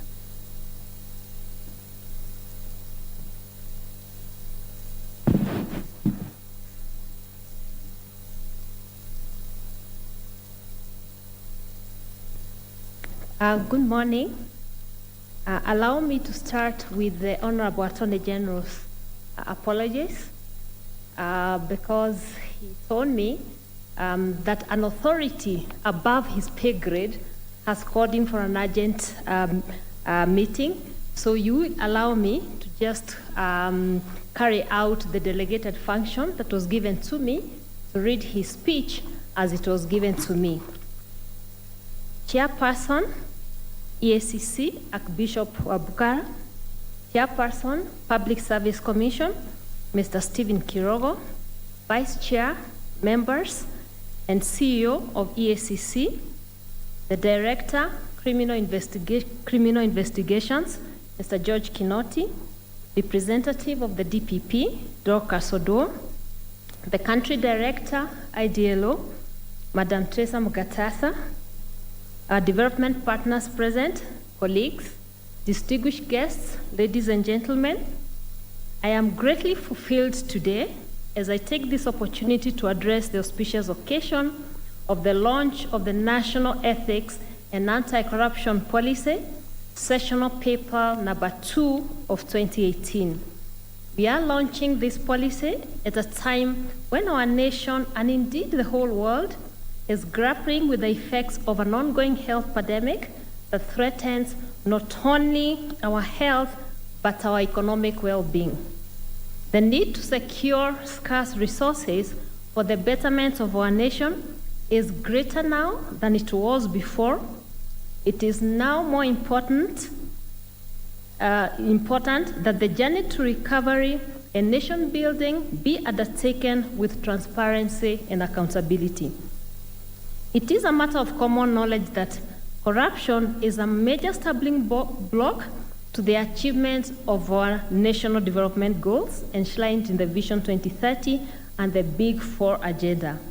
By diverting funds meant for development, corruption undermines the delivery of public services and the achievement of the development goals. According to surveys on socio-economic challenges in Kenya, the scourge of corruption is perceived as the biggest challenge, and hence the need for an overarching policy framework for effective and sustained anti-corruption strategies. The overall objective of the National Ethics and Anti-Corruption Policy is to reduce levels and prevalence of corruption and unethical practices in Kenya. By providing a comprehensive, coordinated, and integrated framework for the fight against corruption and promotion of ethics. As the office tasked with coordinating strategies for ethics, integrity, and anti-corruption, the adoption and approval of this first national policy on ethics and anti-corruption is a great milestone in the war against corruption. As we inaugurate the policy today, I would wish to urge all Kenyans to ensure effective implementation of the policy by adopting a zero tolerance to corruption. The duty to rid Kenya of corruption rests on the shoulders of every Kenyan and every person resident in Kenya. To my colleagues in the public service, this requires us to remember that public service is a duty to serve the people, and we must therefore strive to provide our services professionally while ensuring optimal use of national resources for the benefit of ours and future generations. Ladies and gentlemen, at this point, let me appreciate our anti-corruption agencies and other actors in the justice chain for upscaling and prioritizing the war against corruption. Recent happenings in the anti-corruption arena have seen the redoubling of efforts in the enforcement of anti-corruption laws. The renewed vigor in the national war against corruption must be sustained. Indeed, without strong watchdog institutions, impunity becomes the very foundation upon which the systems of corruption are built. If impunity is not done away with, all efforts to bring an end to corruption are in vain. I am happy to report that under the framework of the multi-agency team, law enforcement agencies have collaborated to conduct joint operations, share information and intelligence on a real-time basis. This has increased the rate of convictions and asset recovery. Noting that corruption is cross-border in nature and that international cooperation is an important anti-corruption strategy, the OAG and DOJ and other government agencies will continue to pursue strategic partnerships with other states and international agencies with a view to strengthening our capacity to prevent and combat corruption and for the return of proceeds of crime stashed abroad.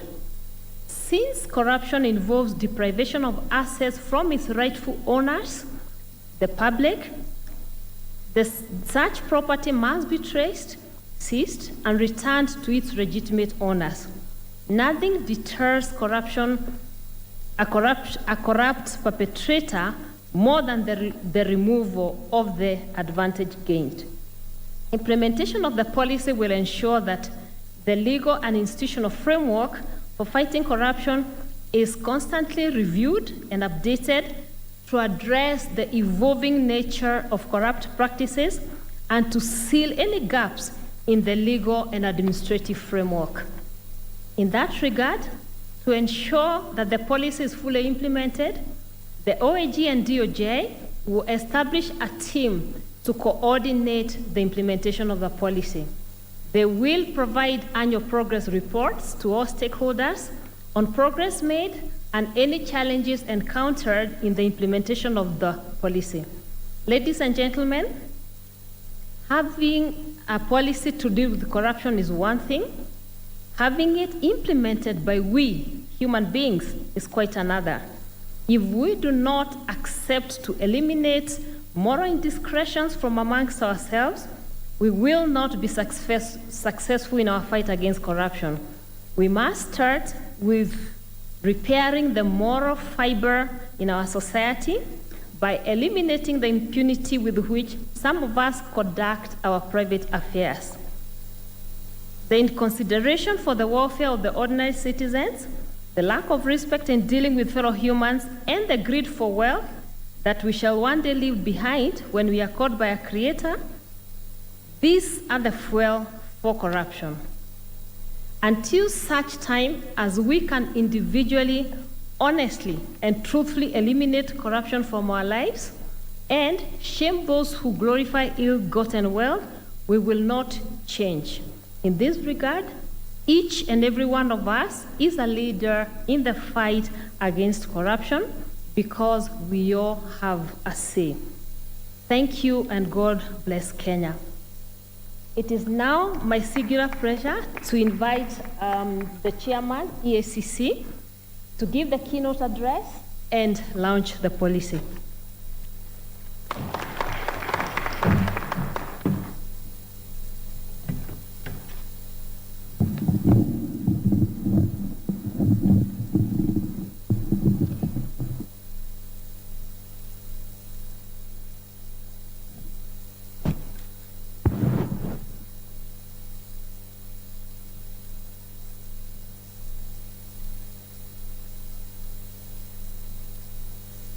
Thank you so much.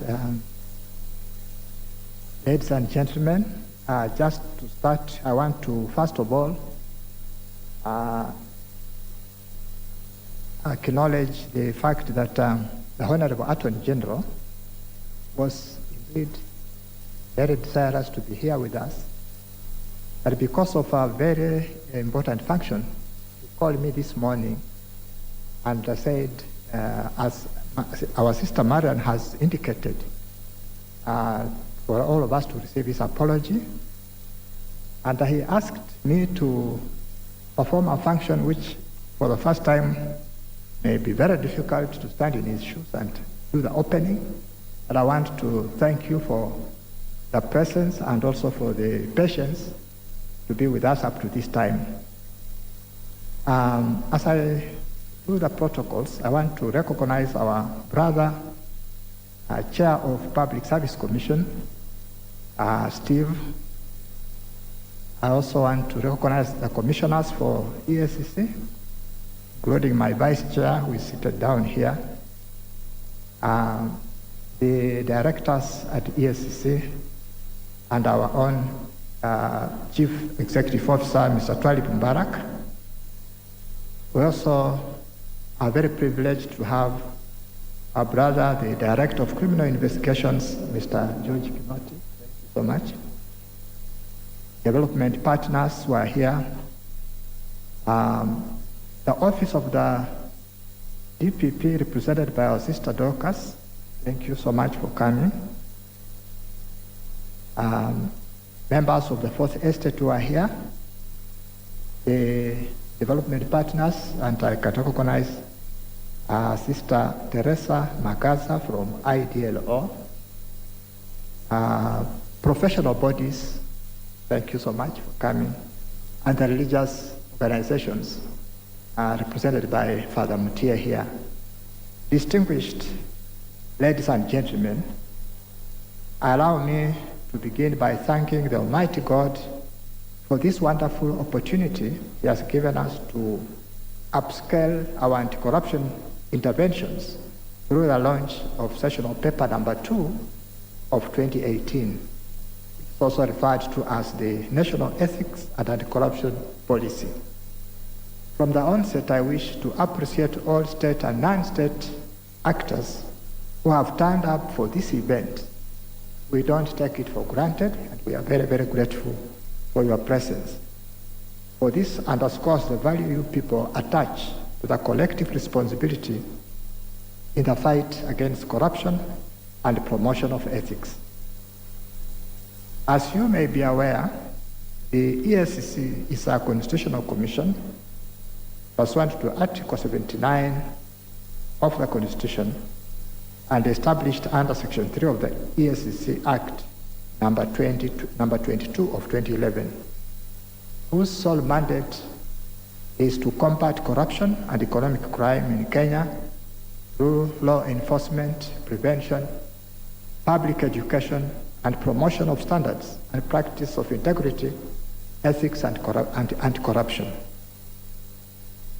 Now, Section 11(6) of the ESCC Act 22 of 2011 demands that a commission has to establish and maintain strategic linkages and partnerships with the other stakeholders in the rule of law and other governance sectors. I want at this level to appreciate the kind of collaboration ESCC receives from all the stakeholders that are helping us to fight corruption in our country, and particularly our very close partners under NAT and the justice legal system. ESCC has continued to embrace this approach, and therefore we shall continue under this new framework that we are receiving in the new policy we are trying to launch today, that these efforts will be upscaled. And currently, ESCC is implementing its strategic plan for the period 2018 to 2023. And in the plan, the Commission has rationalized its strategies to focus on the following key areas. One, high impact investigations, which focuses on cases of greater impact based on factors such as value involved, personalities involved, and public interest. Secondly, asset tracing and recovery for fetch of unexplained wealth. The objective, as my colleagues have already mentioned, is to take away the benefit gained from corrupt conduct and deter such conduct in future. And third, corruption prevention. The objective is to strengthen systems, policies, and practices of public bodies to prevent corruption, as well as to disrupt corrupt networks to avert loss of public funds. And our CEO, Mr. Twali Mbarak, has well elaborated on this as a very effective preventive approach. And the last strategy is partnership approach, which is executed through treaties, memorandum of understandings, frameworks of engagement, and that facilitates repatriation of stolen assets, sharing of information and experiences, and facilitating exchange of best practices. The Commission has continued to champion for institutional policy and legal reforms to provide an efficient and effective infrastructure to deal with corruption and promotion of good governance. And because of these efforts, we have and want to thank all our partners, particularly in the legal system, that the Bribery Act has been enacted 2016, which has come in force, and it's going to help us deal with both the demand and supply side of corruption, because it brings in the private sector in addition to what we are doing in the public sector. Ladies and gentlemen, consistency begets positive progress. Today's launch of the National Ethics and Anti-Corruption Policy is therefore yet another milestone in the anti-corruption discourse, born out of consistent efforts by all actors in the fight against corruption. The overall objective of this policy is to reduce levels and prevalence of corruption and unethical practices in Kenya by providing a comprehensive, coordinated, and integrated framework in the fight against corruption and promotion of ethics. I'm aware that the policy has been developed after thorough assessment of the effectiveness of the current legal policy and institutional frameworks to facilitate realization of our national goals under Vision 2030, the Medium-Term Plan 2, and the Big Four agenda. ESCC therefore welcomes the raft of measures and strategies the policy provides. And we also want to commit, like our colleagues have done, to implementing what this policy has come up with in first prevention of corruption, public education, training and awareness creation, criminalization, law enforcement and jurisdiction, prosecution, asset recovery, international cooperation, and finally, leadership and integrity. Indeed, the policy arguments anti-corruption interventions already in place and will bolster the intervention by ESCC and our fellow actors in this justice chain.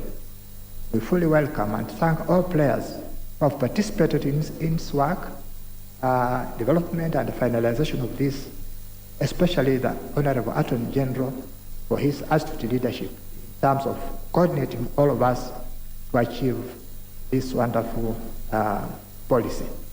My appeal is that we embark on implementation, just like others have said. Let us remember that realization of its aspirations is highly dependent on how we enforce leadership and integrity requirements under Chapter 6 of our Constitution. Our national values of integrity, patriotism, and selflessness remains critical in this fight.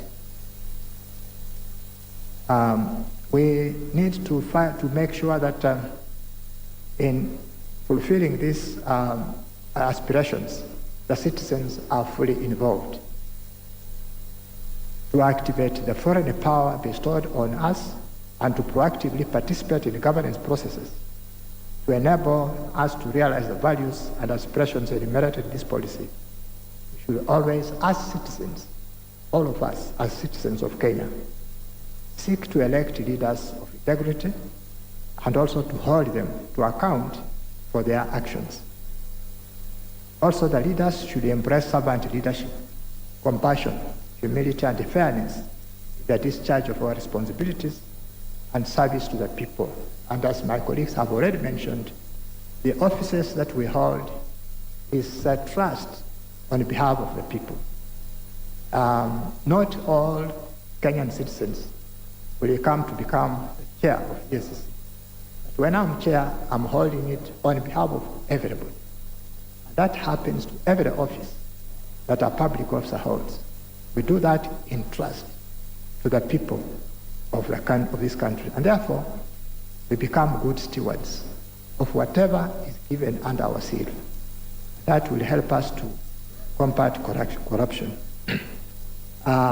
Also, the media is very important because it is the one that will help to disseminate the information.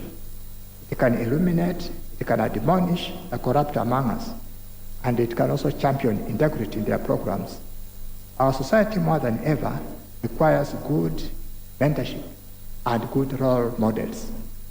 And so public officers should desist from theft and diversion of public resources for personal gain.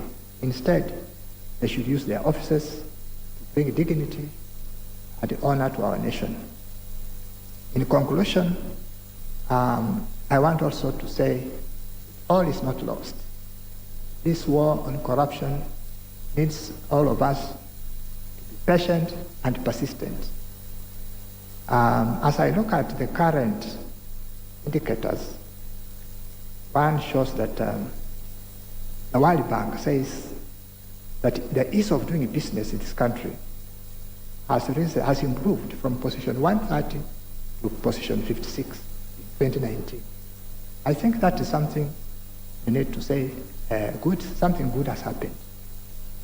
Sometimes we focus on the negative things, but these little improvements need to be applauded to encourage us to continue to do more.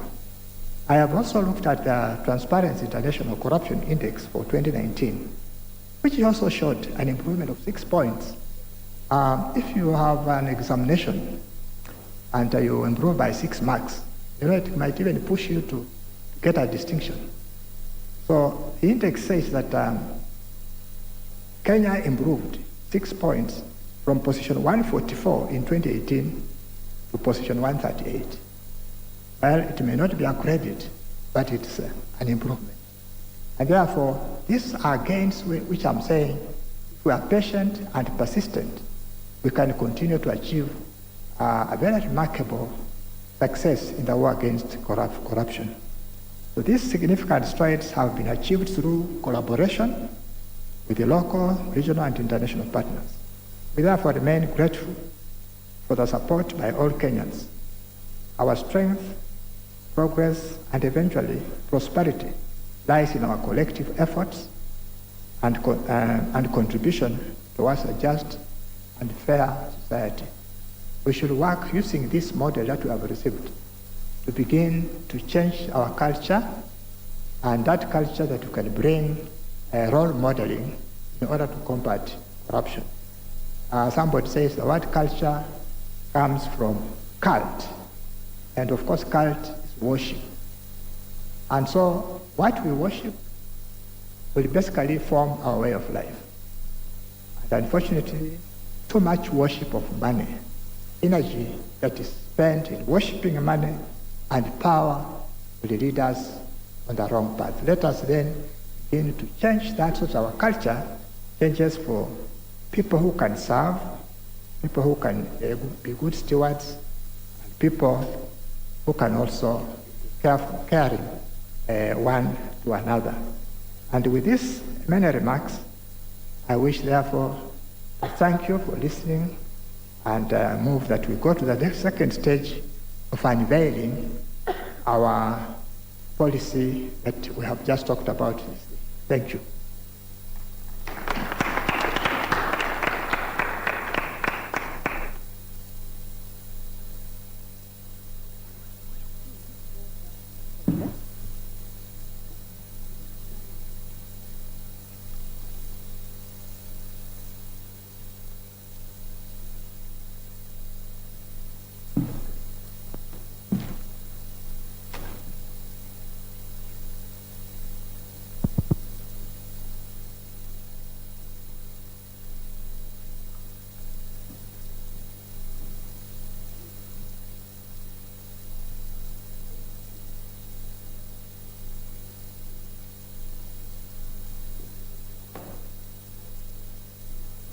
Okay, so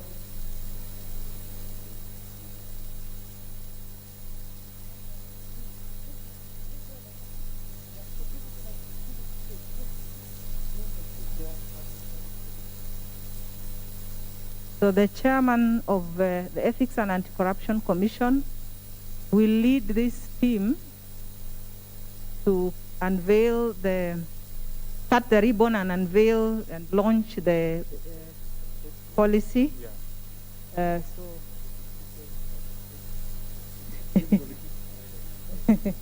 Yeah, so 1, 2, 3, Chairman. Yes, okay, that is the yes, okay, thank you. Has refused to. Huh? Present? Who are them? Okay, so the chairman will now present some of the copies to the key partners here in front, starting with the chairman, chairman? Yes, Public Service Commission, where are they? Yeah, okay. To the media, please. Yes. And then after this, we'll go back there and take a picture for everybody. The copies. So the chairman, public representative of the Attorney General will get a copy, although they should be the ones giving us all copies. They are the custodians of this. A representative of the DPP's office. Okay. The judiciary, DCI elect, and then the judiciary representative, please come. Or the interfaith, please come and receive on behalf of the religious organizations. APSEA, please come, and IDLO. GIZ? Oh, you didn't? Okay. Country Director IDLO will receive that. Okay, so IDLO can receive first. Yes, that's the thing. Rian. Yeah. Okay, the judiciary representative, is that? Okay. This Upstairs, yes, upstairs. Sorry. Upstairs. Okay, now the Attorney General's office will hand over the copy to the Chairman, Ethics and Anti-Corruption Commission, together with the CEO. They can receive. Vice Chair, you should have stood here with your Chairman. Okay. Transparency, do we have a copy for them? Yeah, Transparency International, please come and receive on behalf of TI.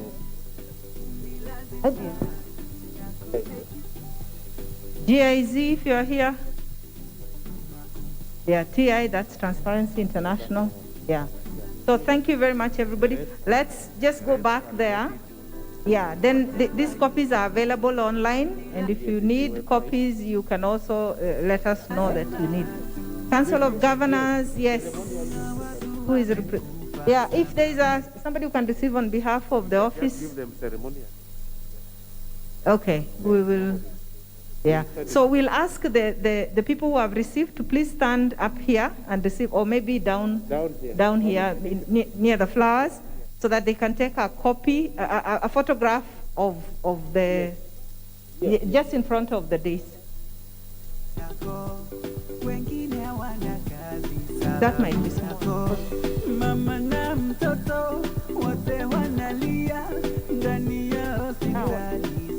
After that, Commissioner Dr. Dabar, please, you will give vote of thanks so that we can close the function.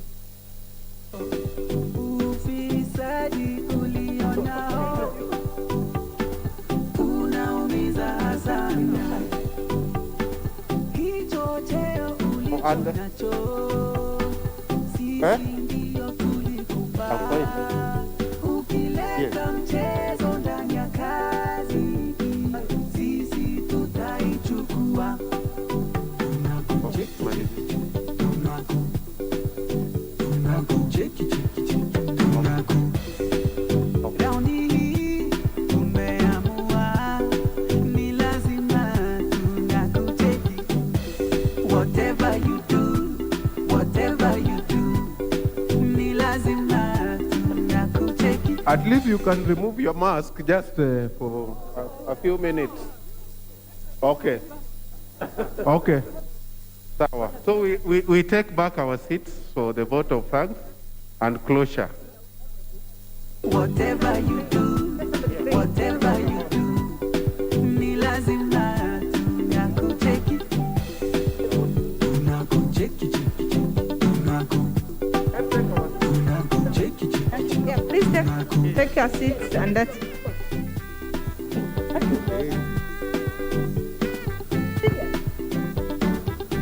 tunakucheki, hautapora pesa ya umma.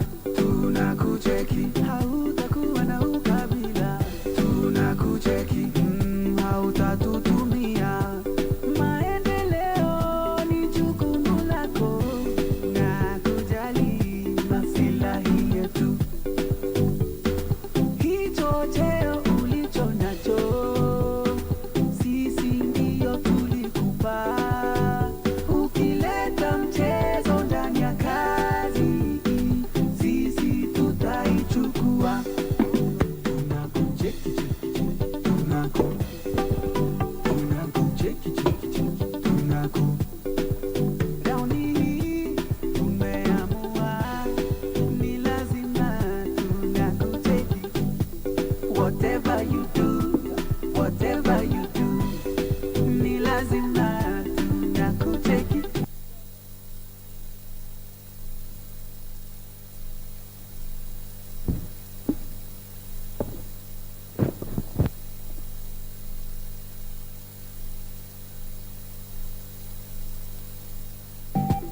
Whatever you do, whatever you do, ni lazima tunakucheki. Tunakucheki,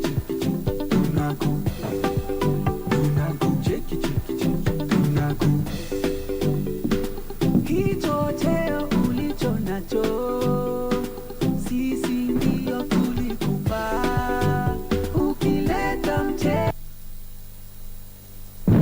Hello, good afternoon. Many names have been mentioned. I won't bother to go that, and I say all protocols observed. I've been given two tasks. After I read the vote of thanks, I've been asked to say a word of prayer, so please still remain briefly. Thank you very much, colleagues, for this wonderful day, and it is now my pleasure and great honor to really extend a vote of thanks on behalf of ESCC and also other partners, Office of the Attorney General and other stakeholders, for this wonderful opportunity of launching the National Ethics Anti-Corruption Policy, which is a landmark for the country. The policy marks a key milestone in addressing unethical practices and corruption issues. Our responsibility is to implement the aspirations and ensure that they are held high regardless across all the stakeholders or the society of Kenya. As we have had this morning, we had a lot of inspiring words from various speakers, and we say to all the speakers, thank you very much. And I think it's good to hear and take the words that we have been given. I was really very much touched by the words of our brother, Mr. Kinoti. Stealing public money from mamas and babas at the village is one of the worst curses you can ever receive. In my religion, if you steal public money, your penalty is on the day of judgment. All your good things will be taken away, and all the sins of the people whom you stole the money from will be on your neck. You can imagine that. All humanity, 50 million Kenyans' sins, the drunkards, the thieves, everybody's sins is on your neck. Where will you go? I think we really need to be very concerned about that. And not only stealing public money, but appropriate utilization of public resources. Even more than you can use. Our prophet said, even the stream that is running, the river, just take the amount you want to use, because this river is not running for nothing. It feeds the ants, it feeds the trees, it feeds the animals, so don't push water everywhere, because there's plenty moving around. There are others who don't have. Thank you very much, the speakers, for those wonderful and encouraging words you have given to us today. Among the speakers, there's a very special person, the Office of the Attorney General, headed by our Honorable Attorney General, Mr. Kariuki. This is not a simple job, and I think we have really come a very, very long time. We have had, I think my sister Sophie said this was supposed to be launched almost 2018, but at the end we have. Your office, the Office of the Attorney General, stewardship and the development of this policy and accepting to grace this occasion through his representative was not really a simple job, and we appreciate that. Your resilient efforts to ensure the country has a national blueprint to fight corruption and promote ethical leadership is highly recommendable. This will remain an indelible mark in the history of our nation. I remember a few years ago we went to Austria, and one of the people who evaluated Kenya said, when is Kenyan policy going to be passed? And I think this is very, very important. It's an international requirement, and we are grateful to the Office of the Attorney General. To our development partners, we don't maybe see you here, or maybe you are behind, but some of them are here. We sincerely thank you. We extend our sincere gratitude for your close collaboration and support in the development, publishing, dissemination, and the launch of this policy.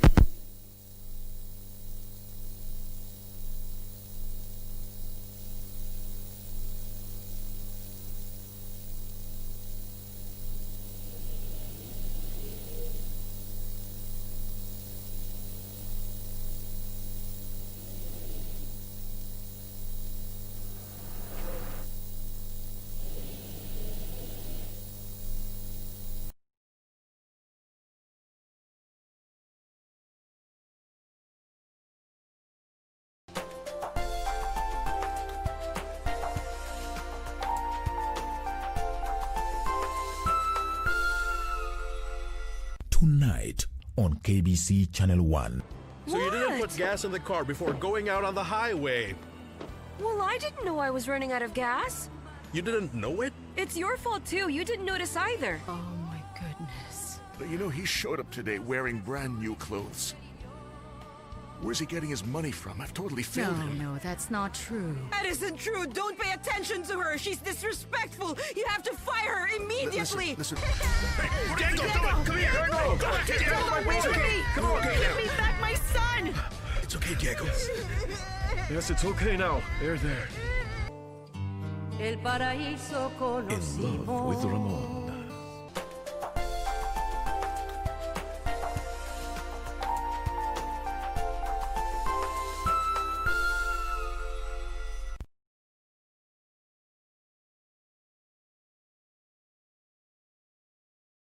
Tonight on KBC Channel 1. Fire can extinguish fire, as well as ignite it.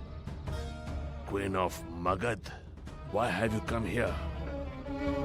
What do you want from me?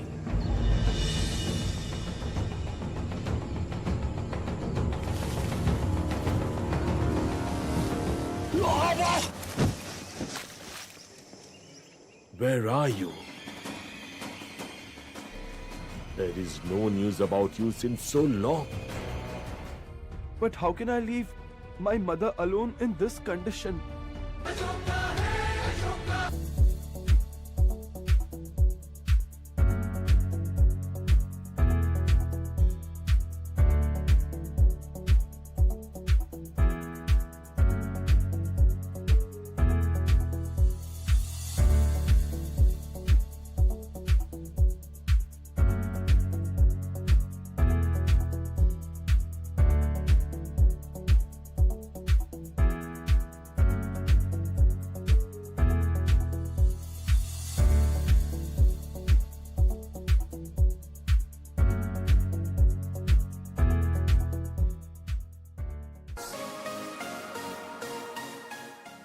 Yote ndawaidu iko tu sawa kwa macho yako.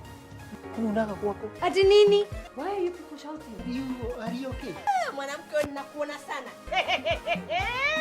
Ni wanaume hapa Mombasa wameisha. Ni nini mbaya? Nowadays we have so many unfaithful people. What? Need to talk about her every time we are together. And be very careful the way you address me. Zako zinakuangaje? Huwezi kaa dakika mbili hata bila kuteta. You will all sign new contracts. And I am supposed to be briefed. What? Sitaki ujinga. Oof.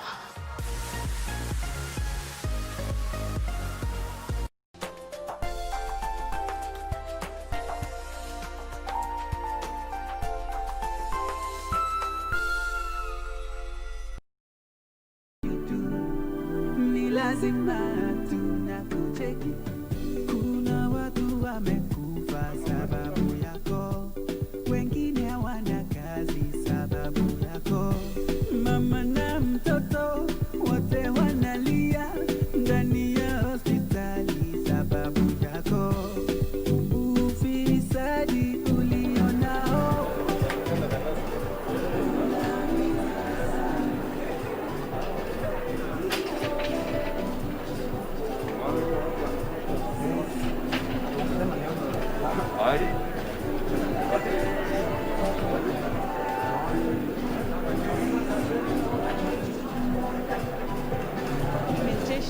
members of the public and stakeholders involved in the war against graft are called upon to just come together and see to it that this document is successfully implemented.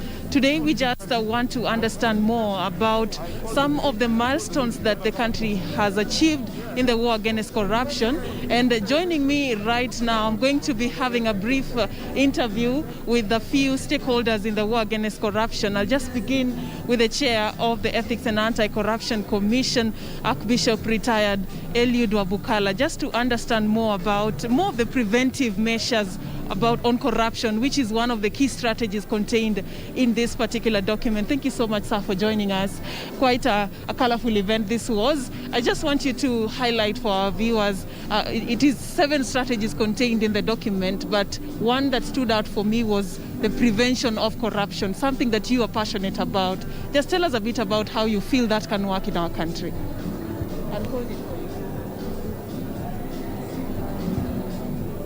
for you. Just go ahead.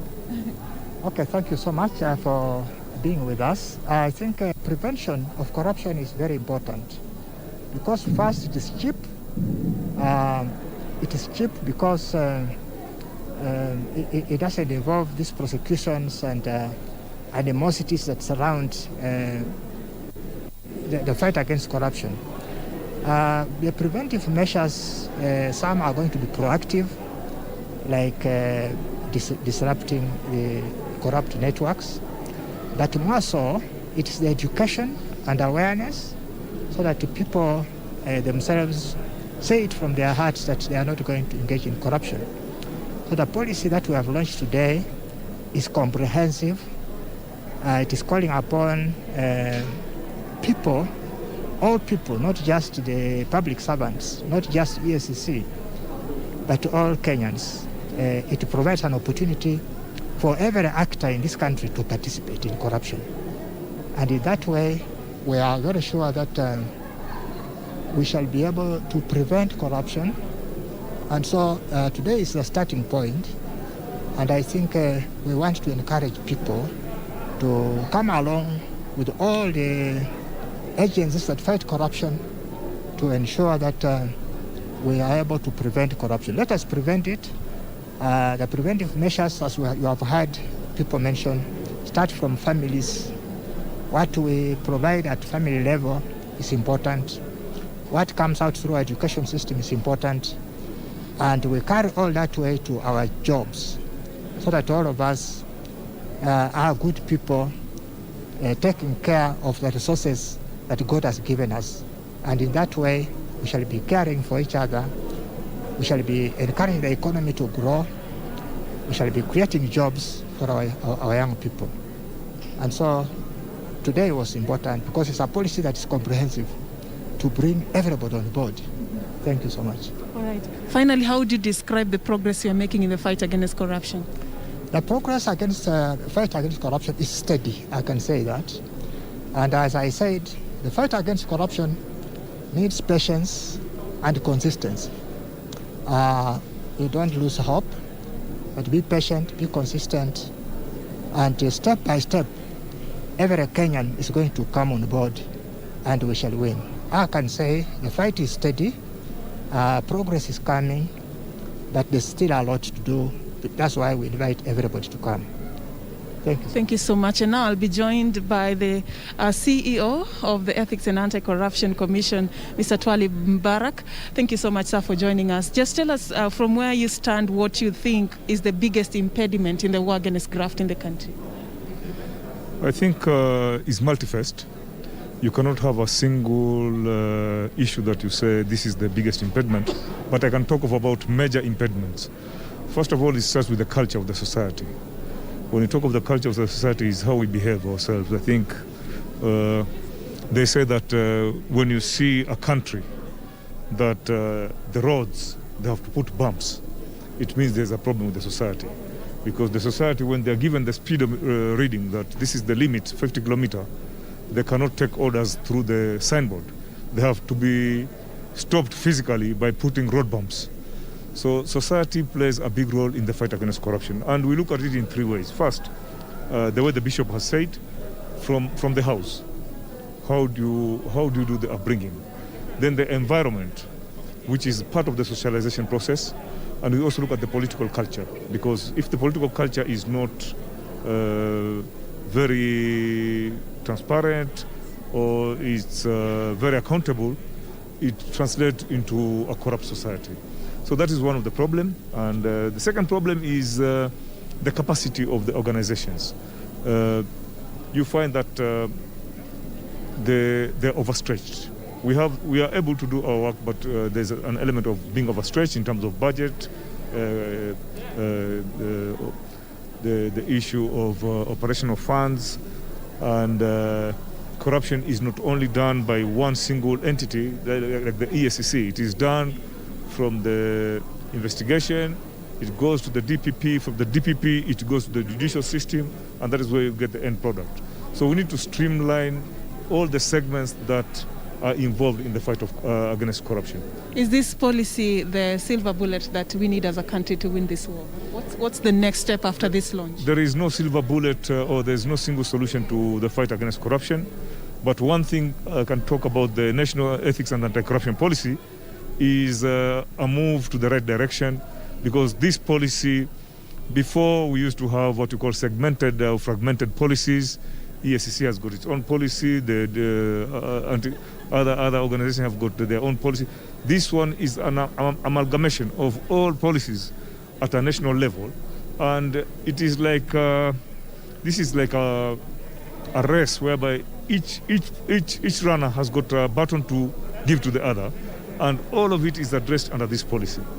So it will involve the society, the private sector, and the executive, and the judiciary. Thank you. It also include even the politicians. So it's an all-encompassing policy. Thank you so much for your time, and we really look forward to seeing the successful implementation of this particular policy document. All right, that was the CEO of the Ethics and Anti-Corruption Commission, Mr. Twalib Mbarak, shedding some light on the next step after the launch of the National Ethics and Anti-Corruption Policy.